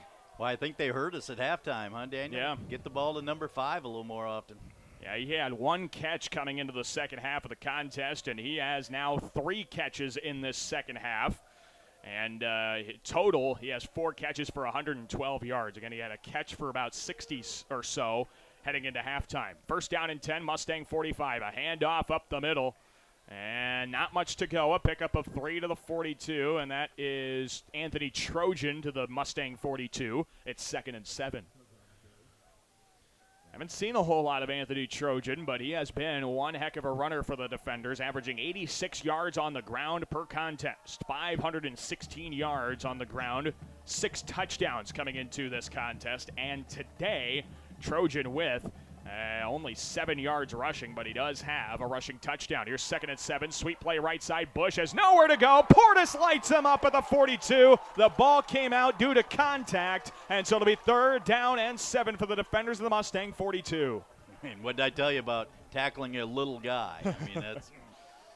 Now that was an explosion there at the 42. Galen Portis just absolutely laid the wood to him. And now 3rd down and 7 upcoming for the defenders. They've been able to come up with plays on 3rd down so far, Bob. Do you think we're seeing number 5 touching the ball again? Well, I would definitely know where he's at if I had a red shirt on out there.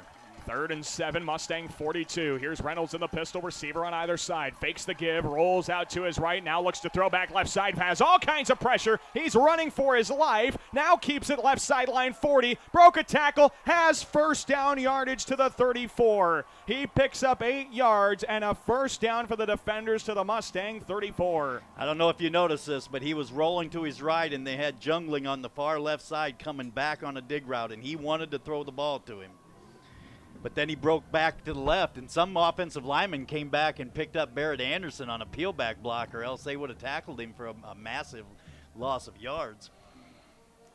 First down and 10 here for the defenders, following all of that at the Mustang 34-yard line. Now Dort's job, just run out the clock. Reynolds, a receiver on either side. He gives it up the middle. Trojan has some positive yardage to the 30, but is stood up right there at the 30-yard line.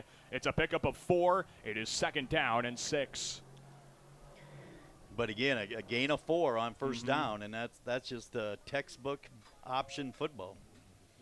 Ball is spotted here at the Mustang 30-yard line. The defenders hold a slim 21-19 lead over Morningside on our People's Bank scoreboard. The Mustangs have scored 4 field goals and 1 touchdown. The defenders with 3 touchdowns in this contest. Second down and 6 at the Mustang 30. 2 receivers right, none left. Reynolds fakes the give. He's looking to throw back over the left sideline for Jungling. Makes a great over-the-shoulder catch inside the 2 to the 1. It's first and goal for the defenders. One of the things you look at in a receiver is what's their ball radius. In other words, can they adjust their body to a ball that's not perfectly thrown? And that right there was tremendous body control and ball radius by him. That's a great catch. Levi Jungling, when he was at Pella, is one of the all-time leading receivers in the state of Iowa. He is second in career receiving yards in high school football in the state, second only to a tight end in the NFL. You might have heard of him, T.J. Hawkinson. Here's first and goal at the 1. Handoff up the middle. Trojan punches in for a defender touchdown. Anthony Trojan from a yard out has his second rushing touchdown, and the defenders lead by 8. It's 27-19 with 11-12 to play in the ball game on our People's Bank scoreboard. How good was that Pella High School football team? Oh, yeah. The quarterback from last year Yep. and this young And man Jungling. playing receiver, man. Yeah. Oh, my goodness. Yeah, talk about unfair. Oh, there's Trojan scoring, capping off the drive, and now Brett Zachman with a point after kick. Blade Coons on the hold. This is a big kick trying to put the defenders up by 9. Here's the snap, the spot, and the point after kick is through the uprights and good. It's a 9-point game. 15th ranked Dordt leads 3rd ranked Morningside 28-19 on our People's Bank scoreboard. 11-12 to play in the ball game. We'll get a break in. Morningside will get the football when we return in 30 seconds. This is Mustang football on the voice of Morningside Athletics, Fox Sports Radio 620 KMNS, Sioux City.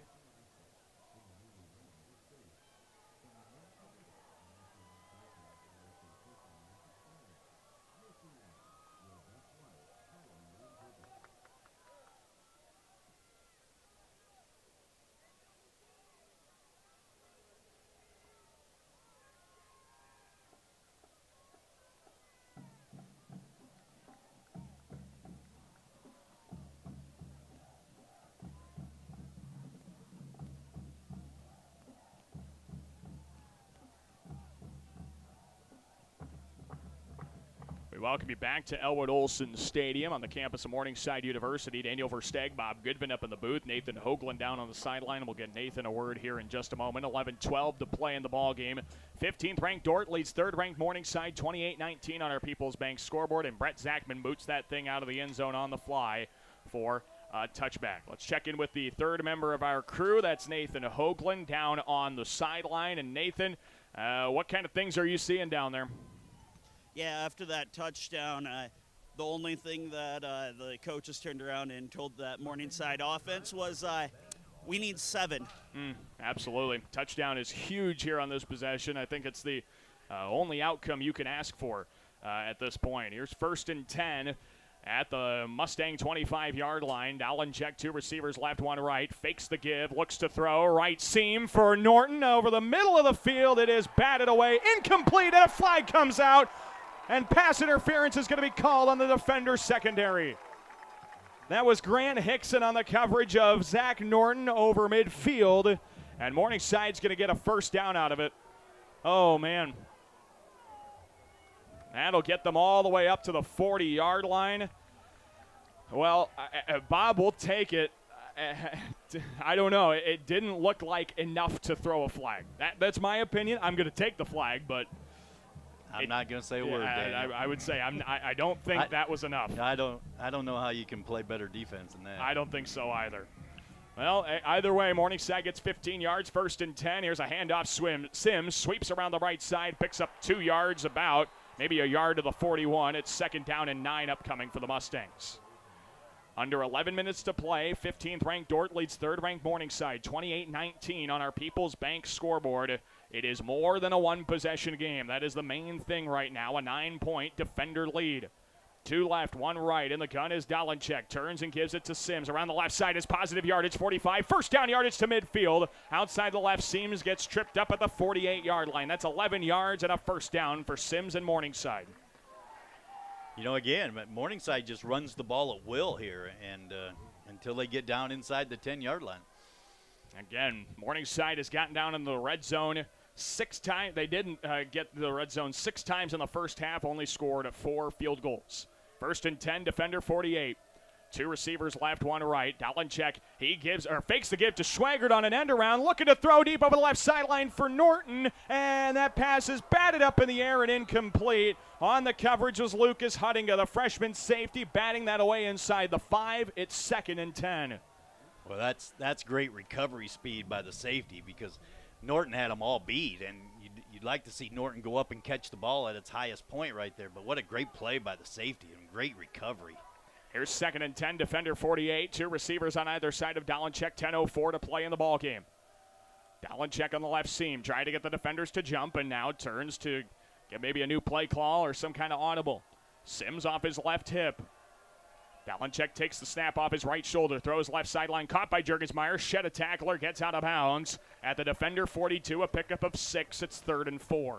Yeah, that's a great 2nd and 10 play, because now it's 3rd and 4 instead of 2nd and 10, and that's just good play calling and good down and distance management. 3rd down and 4, the defender 42. 3 receivers right, none left of Joe Dalenchek in the pistol. He turns and gives it to Sims straight up the middle. 1st down yardage across the 40 and down to the 35-yard line. 7 yards for Sims. That's a big carry and a 1st down for Morningside. That's what 3rd and 4 does for you, as opposed to 3rd and 10. It keeps that young man in the play call. Now Sims gets taken off of the field. Ryan Cole is into the ball game. Sims has touched the ball a lot, and he is well over 260 yards rushing, 267 for Sims. 1st and 10, defender 35. High snap, Dalenchek gets it down, handoff up the middle. Cole broke a tackle, right seam 30, and he's tackled forward to the 28. That's 7 yards for the freshman Ryan Cole. It's 2nd and 3. If you want to see a definition of don't bend and break, watch the Dordt safeties. Morningside is just running the ball at will on them, and they're not going to walk them safeties up in there too much. Here comes one now, but 2nd and 3, defender 28, pistol set for Joe. 8:51 to play in the ball game. 28-19. Dordt leads Morningside on the People's Bank scoreboard. Here's 2 receivers left, 1 right. Of Dalenchek in the pistol. Cole behind him. Turns and gives it to Cole right side. He gets dropped for a loss in the backfield of the 31-yard line. That's a big stop back there. Logan Fanning, the nose tackle, makes the stop. It's 3rd down and 6. 3rd down and 6 for Morningside. Morningside has been able to succeed a number of times on 3rd down. They're 8 of 13 today on their 3rd down tries. well, I think you're definitely in 4-down territory right here. Oh, absolutely. Down 9 points. You want to get a score, and you want it to be a touchdown. Here's Dalenchek out of the pistol. 2 receivers left, 1 receiver right. He throws a screen left side. Schwagert has to beat his man. Stiff arm broke the tackle. 25. 1st down yardage to the 20. Out of bounds at the 19. Schwagert's broken tackle is huge for 11 yards and a 1st down for the Mustangs. A stiff arm to wear the helmet. Yeah, right. I mean, that's a huge advantage for an offensive player. Morningside has 1st down at the defender 20. 7:45 to play. Pistol set for Joe. Receiver on either side. Gives it right side Sims. Looking for a hole. Cuts back middle. Leaps over a defender. Gets grabbed in the air and tackled forward to the 15. A pickup of 5 into the red zone. It's 2nd and 5. The Dordt defensive front there was badly misaligned. The left defensive end was caught almost over the football when the ball was snapped, and Morningside was running that way, so they're kind of lucky it didn't break outside. Here's 2nd and 5. Morningside in the gun. Two receivers left and one right into the red zone for the Mustangs. Schwagert motions into the backfield. They fake the give to Schwagert. Dalenchik to throw over the middle. Caught by Norton in the back of the end zone. It's a Mustang touchdown. It's a 3-point game. The defenders lead 28-25 as Norton hauls in the touchdown pass to make it a one-score game.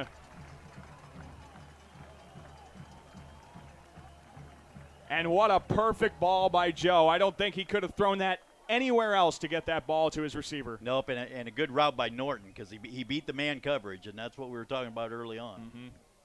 The first touchdown reception of the game for Norton. He's over 100 yards receiving. Chase Carter on the point after try, snap spot, and the point after kick through the uprights and good. It's a 2-point game, 28-26. Dordt leads Morningside, 7:06 to play in the ball game. This game now turns over to the defense, who needs a stop. Find out how it turns out when we return in 30 seconds to Elwood Olson Stadium.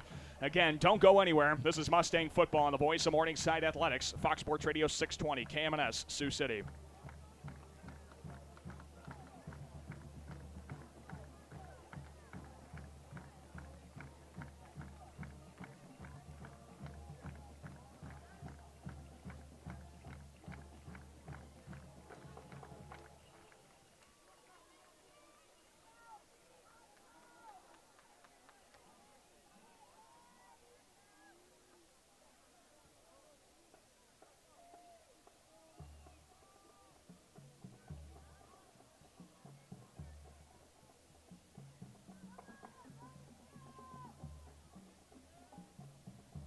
We welcome you back to Elwood Olson Stadium, the Irving and Carolyn Jensen press box. Daniel Versteg, Bob Goodvin up in the booth.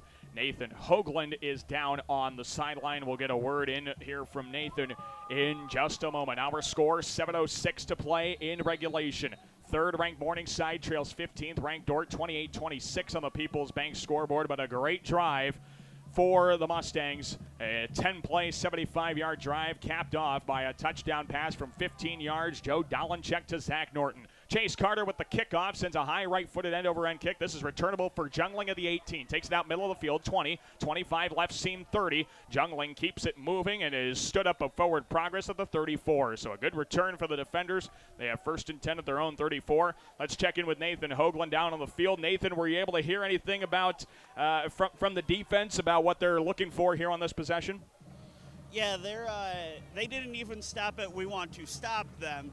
They want to not leave it up to the offense to win the game. Oh, well, there you go. Yeah, a turnover and a score would definitely take care of things here. Thank you very much, Nathan. 7 minutes to play. Dordt leads by 2. The defenders with the football. First and 10 of the 34. Reynolds gives it straight up the middle. Trojan up the left seam, 35. Tackled forward to the 37. That's 3 yards. Maybe they gave him 4. It's 2nd and 6. Well, if you're Dordt, you have to think you got to score. Mm-hmm. So, I mean, it'd be great to run the ball all the way down the field and run the clock out, but you're thinking you got to score right now. You don't want the ball back in Morningside's offense's hands. No, especially there's still some good times. 6.5 to play. Each coach has 3 timeouts as well. Keep that in mind the rest of this contest. 2nd and 6. Reynolds looking to option. He has nowhere to go. Now cuts back right side. He's stopped for maybe a gain of 1 to the 39-yard line. It's Isaac Pingle and Zach Keller on the stop. 3rd down and 5 upcoming for the defenders. This is a pretty big play in the game right now. Yeah. Look at the Mustang fans. They're getting up on their feet. The Mustang bench sending them into a frenzy. It's 3rd down and 5. The defenders at the 39-yard line lead by 2 with 5:55 to play in the ball game. Dordt is taking their time, down to 10 seconds on the play clock. Reynolds with a receiver on either side, tight end left. He takes the snap, drops to throw, right sideline, caught by Jungling. He's short of the marker at the 42-yard line. 3 yards, sets up 4th down and 2 for Dordt. Oh, man. Here comes the punting unit. Blade Coons to punt this one away. But, Bob, I don't know if I'd guarantee a punt coming. I'd be ready for anything at this point.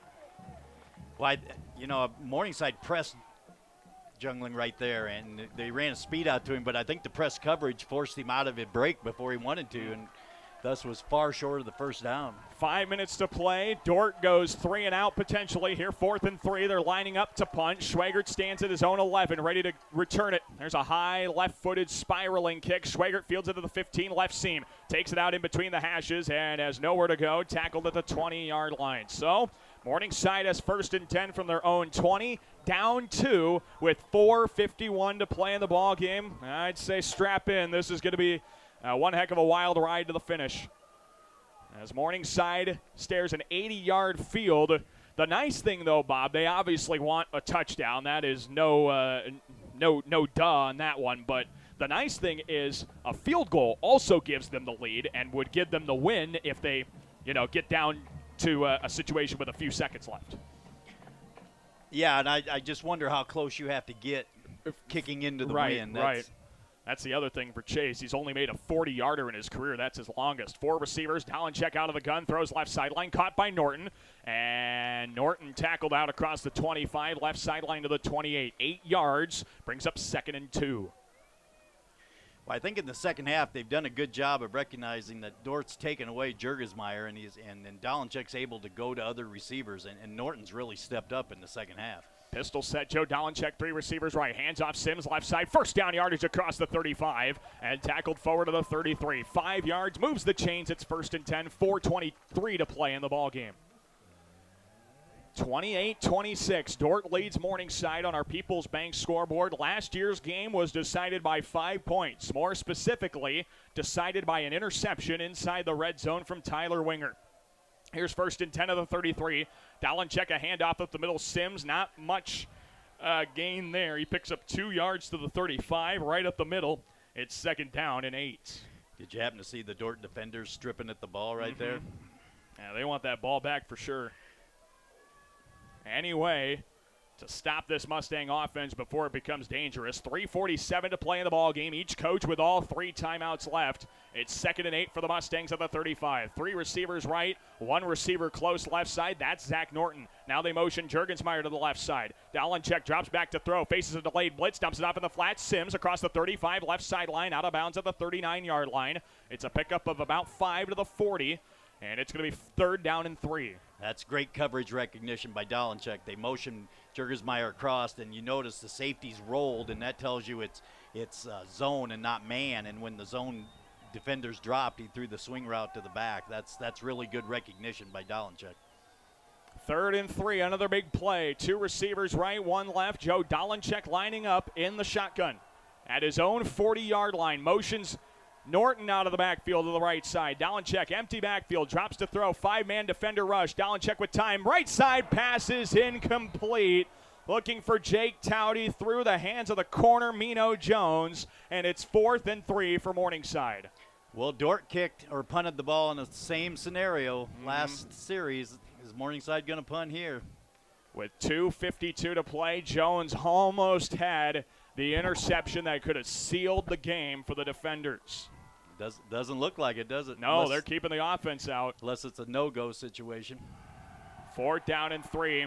2 receivers left, 2 receivers right of Dalenchek in the gun. The game could be decided on this play. He drops back to throw, faces a pressure, passes batted away by Van Kikerix.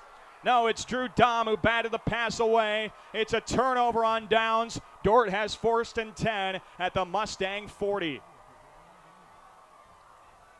Well, Dordt brought a blitz from their inside linebacker, and he came free. He came untouched, and so somebody blew pass protection responsibilities there. Well, there's 2:48 to play. Coach Ryan still has all 3 timeouts. A quick 3 and out potentially gives your offense an opportunity to get back onto the field. But this is looking grim here for the Mustang defense. The 1st down here for Dordt might seal the deal. Here's Reynolds in the gun, 2 receivers left, fakes the give to Bush, keeps it up the middle, has 5 yards to the 35, right up the middle to the 31. That's 9 yards. It's 2nd down and 1. To be honest with you, that's almost a perfect scenario, but not getting the 1st down, but being less than a yard away. 2:28 to play. Yeah, if you get the 1st down, the clock stops for a moment. But if you get a first down, I think Morningside's going to have to start using their timeouts. Yeah, Coach Ryan's keeping them at bay for now, but the defenders are just milking this clock. 12 seconds on the play clock. 2:10 to play. 28-26 Dordt. Here's Reynolds in the gun. Takes the snap, gives it right up the middle. It's Trojan. And he's got the first down to the 30-yard line. And it'll be first down yardage for the defenders to the Mustang 30 with 2:01 to play, up 2. Well, Dordt University has never beaten Morningside in the sport of football, dating back to the first meeting in 2008. 13 consecutive victories for the Mustangs. And Morningside, well, maybe on the verge of losing that here. Minute 47 to play. It's 1st and 10. I think now if the defenders come up short, Coach Ryan's got to use a timeout. Here is Reynolds in the gun, a receiver on either side. 2 men in the backfield, tight end right. Reynolds fakes the give. He keeps it left side, has nowhere to go. Stopped at the 29 and a timeout from Coach Ryan. Minute 31 to play. 2nd down and 9 upcoming for the defenders from their own 29. And a timeout used by Coach Ryan. We'll take a timeout as well. Collect our breath. We're back in 30 seconds. You're listening to Mustang Football on the voice of Morningside Athletics, Fox Sports Radio 620, KMNS, Sioux City.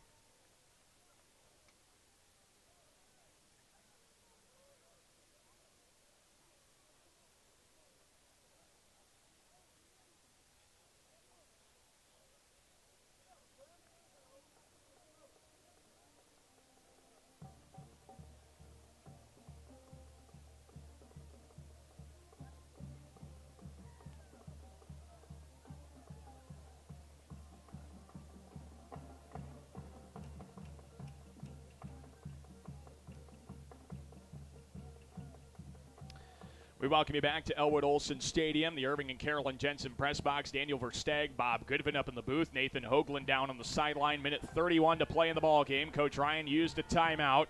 The defenders have 2nd and 9 from the Mustang 29-yard line. Dordt leads Morningside 28-26. Mustang defense needs a couple more stops and force a 4th down scenario. Here's Reynolds in the pistol, gives it up the middle. Trojan has nowhere to go, stood up, but is able to keep moving. And he's ruled down a forward progress at the 27, a pickup of about 2. It'll be 3rd down and 7. We'll keep it here as Coach Ryan uses his 2nd of 3 timeouts. I guess another thing you can think about, too, is if Dordt picks up another 2 or 3 yards, do you try a field goal? Mm-hmm. All right. Put them up 5 and force Morningside to go for 6. Right now you're looking at about a 44-yard field goal with right. the wind at your back, and even though the wind is not as strong as it was earlier. No, it was not. The wind's kind of died. It picks up every now and then. For reference, Brett Zachman missed a 49-yarder earlier today. He's 7 of 11 on the season. He has made one from 41, and that 49-yarder he missed was the longest field goal he's attempted this season.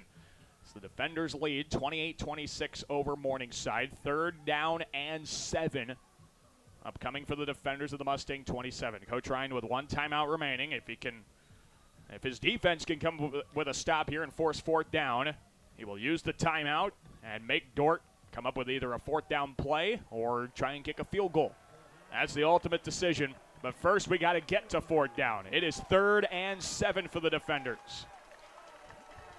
Lining up in the pistol. 2 receivers right and 1 receiver left of Reynolds with Trojan in the backfield. You can tell their approach by this play. Are they going to run the play? He keeps it up the middle to the 25. Tackled at the 24-yard line. A pickup of 3. It's 4th and 4. Timeout, Coach Ryan and Morningside. Minute 18 in the ball game. The Mustangs are out of timeouts. Just the way he ran the ball and kept the ball in the middle of the field like that tells me that they're thinking field goal right now. Well, yeah, you're too close to punt, that's for sure, at the 24. But, kicking a field goal or going for it on 4th down, I don't know, Bob. That's a really interesting decision because if you fail it either way, you're giving Morningside the ball at the same spot. If you convert the 4th down, the game's over. The game's easily over. If you kick a field goal and make it, the game's not over. Morningside gets a chance to score.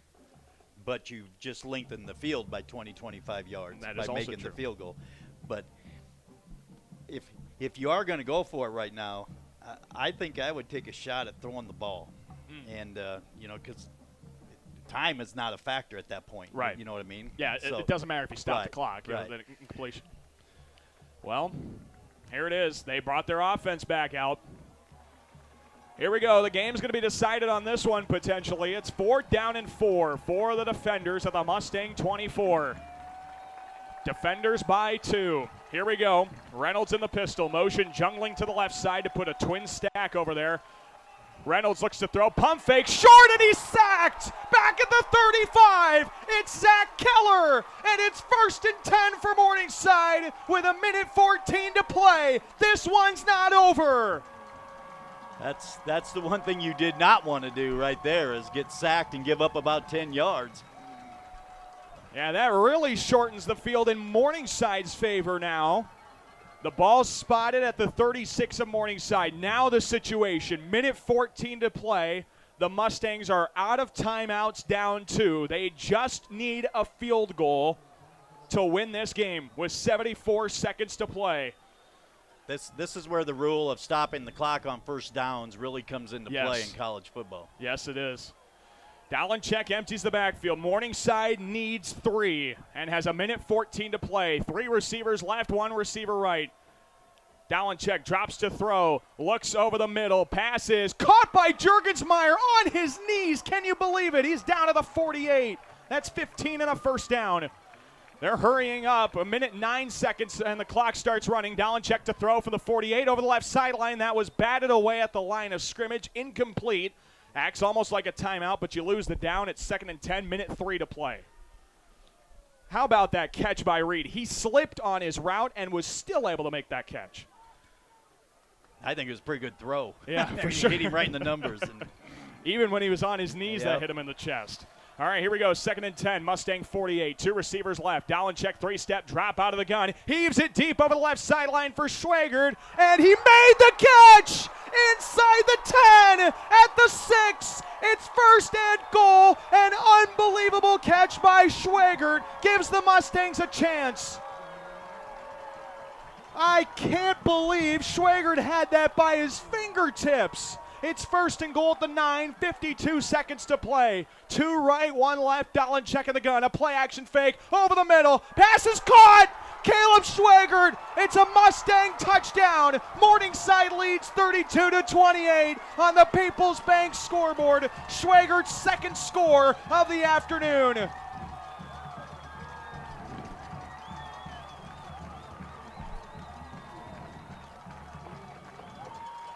Ice cold in the veins of Joe Dalenchek and Caleb Schwagert.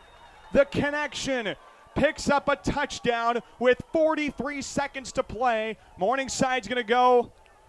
Well, Coach Ryan held up a finger. They're going to go for 2, though. Up by 4. Yeah, you want to go for 2, try and go up by 6. 43 seconds to play, and we've got a flag thrown. We're going to get a delay a game called on the Mustangs. That play clock was running pretty quickly on him, and so that'll back him up to the 8. I think that might force him to just go for a point after. well, it doesn't matter. I guess so. There's no difference between 5 and 6 points in reality. No, this is true. So Morningside will have her 2-point conversion try from the 8. Coach Ryan's out of timeouts. And that play clock's going to start running here soon again, so they got to figure out what they're doing. Joe Dalenchek threw his arms out, just kind of wondering what they're going to call. 43 seconds to play, 32-28. Morningside leads Dordt. 4 receivers, 2 on either side of Joe Dalenchek in the gun. Sims off his right hip. Dalenchek, a belt high snap, drops to throw for the 2-point conversion, rolls left, throws to the corner. Reed Jurgensmeyer made the catch. A flag is thrown. 2-point conversion is good. We'll await the flag. This could be on either one of them, the offense or the defense. But what a ball by Joe, finding Reed in his chest. Holding on Dordt, looks like. It looks like it's going to be on the defenders. A 2-point conversion for the Mustangs will stand. If our interpretation is correct, the Mustangs sideline cheering. It's holding on the defenders. Penalties declined, and the Mustangs are up 6.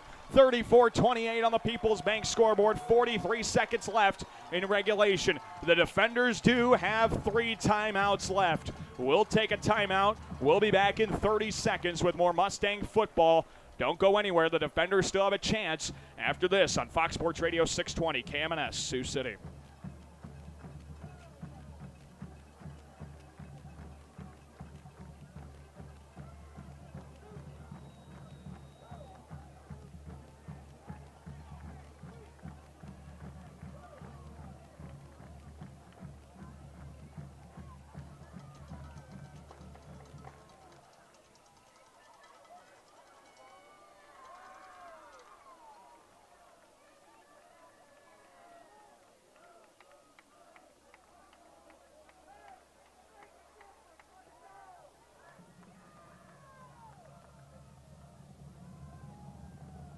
We welcome you back to Elwood Olson Stadium in Sioux City. Daniel Versteg, Bob Goodvin up in the booth.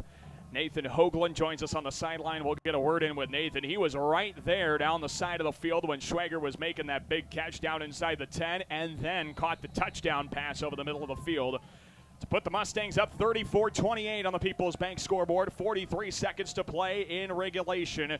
And here is Chase Carter for the kickoff. And you said in the break there, Bob, kick it away from Levi Jungling. That's exactly what they're doing. And this catch is fair. Return is fair, caught at the 10 by Carter Skibout. Get it out to the 25-yard line. Let's send it down to the third member of our crew, Nathan Hoagland, down on the sideline. Nathan, could you even hear anything down there when Schwager hauled in those catches?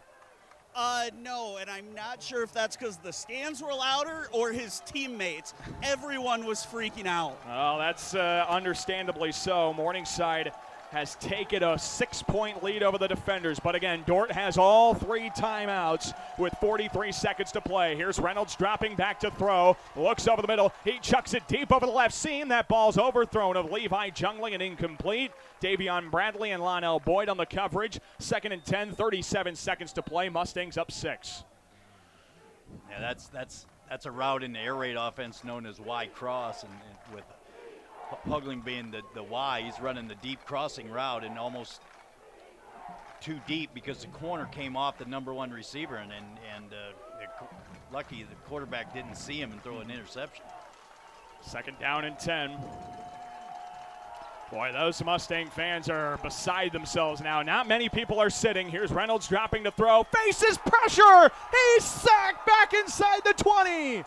All kinds of Mustangs there. It's a loss to the 19. It'll be 3rd down and 16, and Coach Joel Penner on the other side of the field uses a timeout.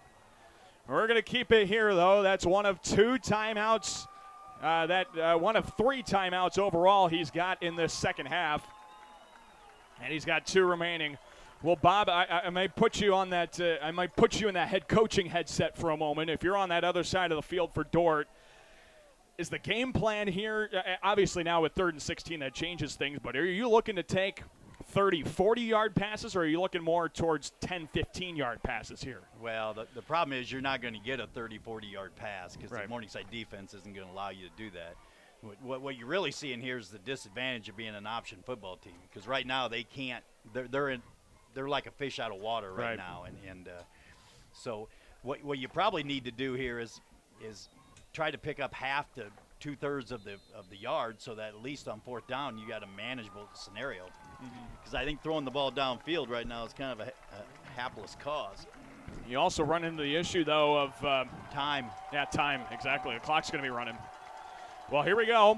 3rd down and 16 here for Morningside. For Dordt, ball at the defender 19-yard line. This potentially the last gasp for the defenders with 31 seconds to play, down 6. Reynolds drops to throw. 4 receivers going out. Takes a shot over the left seam. That pass is batted away by Jamal Jones and incomplete. Looking for Jungling. It's 4th and 16 clock with 25 seconds to play.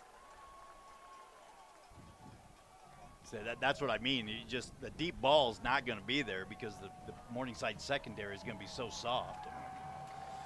Well, 4th down. This really is it for Dordt. If they can't convert, this ball game's over. If they do, they still have a chance with 25 seconds to play. Here's Reynolds on 4th and 16. Drops 3 steps to throw. Has time to throw. Directs traffic over the middle. Passes It is caught by Large at the 45-yard line. He just mossed Tyler Wingert for 26 yards and a first down for the defenders. 17 seconds to play. That's a heck of a catch. Oh, my Wingert goodness. had inside.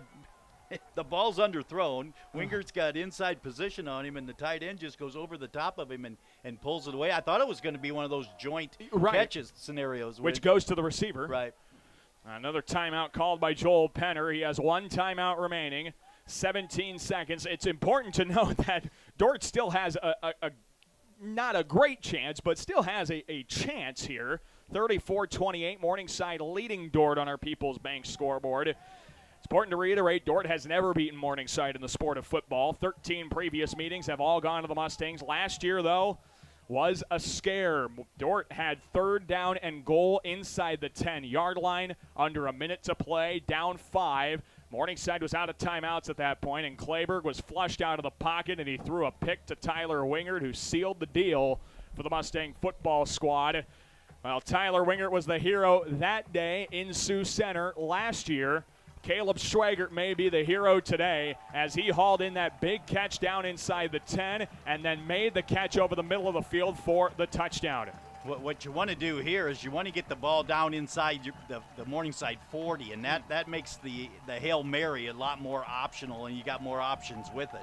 Here's Reynolds on 1st and 10 from his own 45. Throws toward the right sideline. Leaping crab. Caught. Large gets out of bounds. Inside the 45 to the 44. That's Eli Bolden who made the catch to the 43 of Morningside. 1st and 10, 11 seconds to play. See, and that's exactly what they're doing here. They still got a timeout left. They can still throw the ball in the middle of the field. And they've got time now because he got out of bounds. That clock is stopped with 11 seconds to play.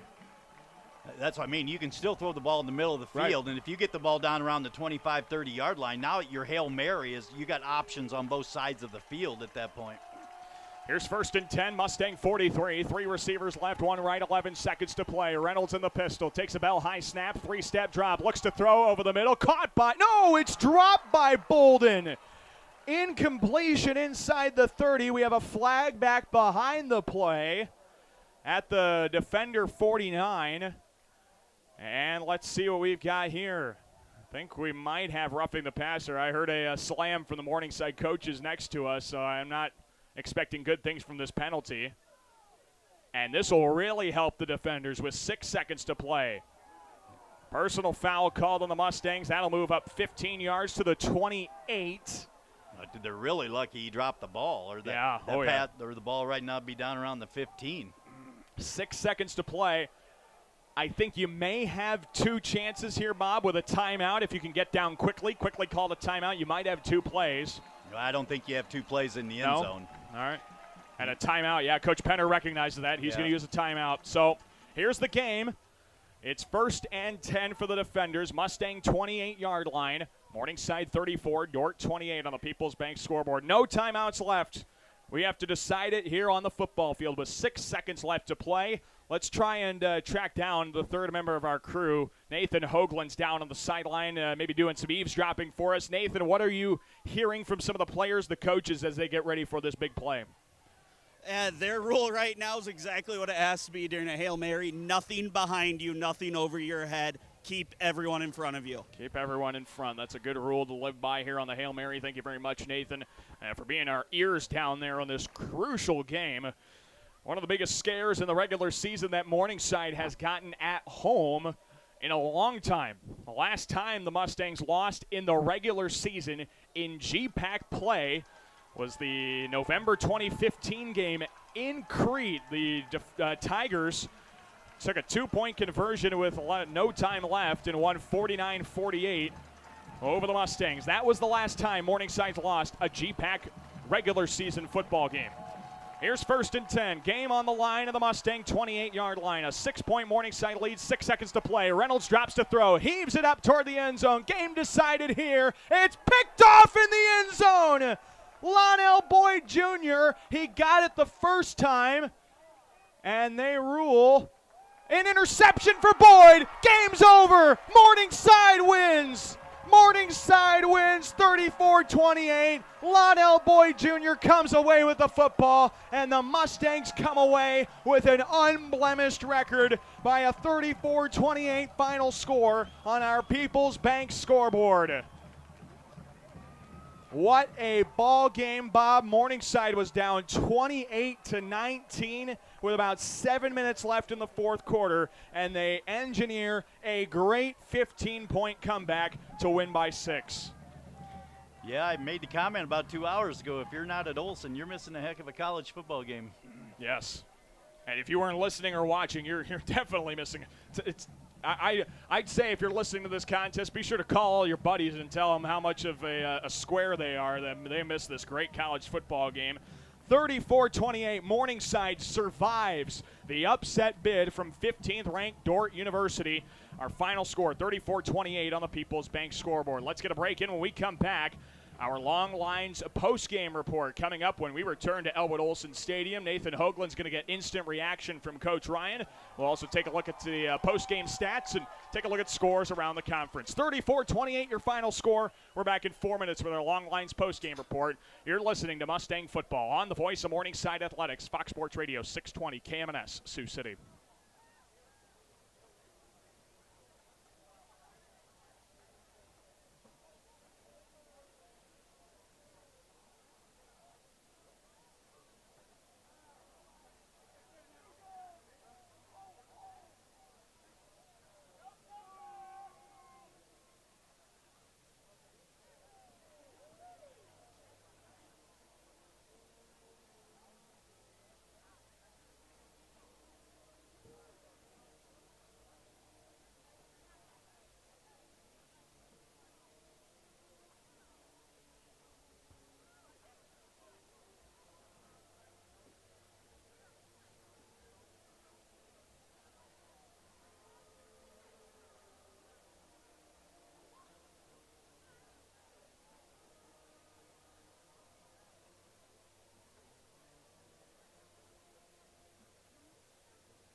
We welcome you back to Elwood Olson Stadium on our Long Lines post-game report. Daniel Versteeg, Bob Goodvin up in the booth, Nathan Hoagland down on the sideline.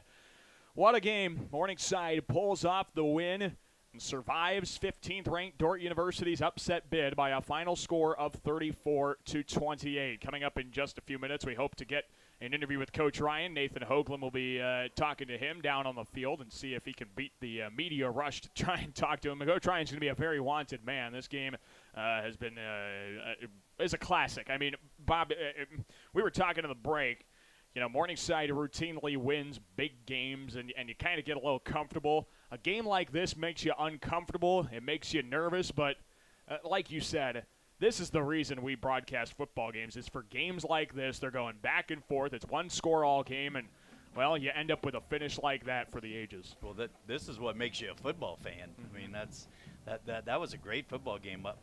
Played very well by both teams. Not very many turnovers, not very many penalties. I mean, it's just a great small college football game. Yeah, you can't ask for much better.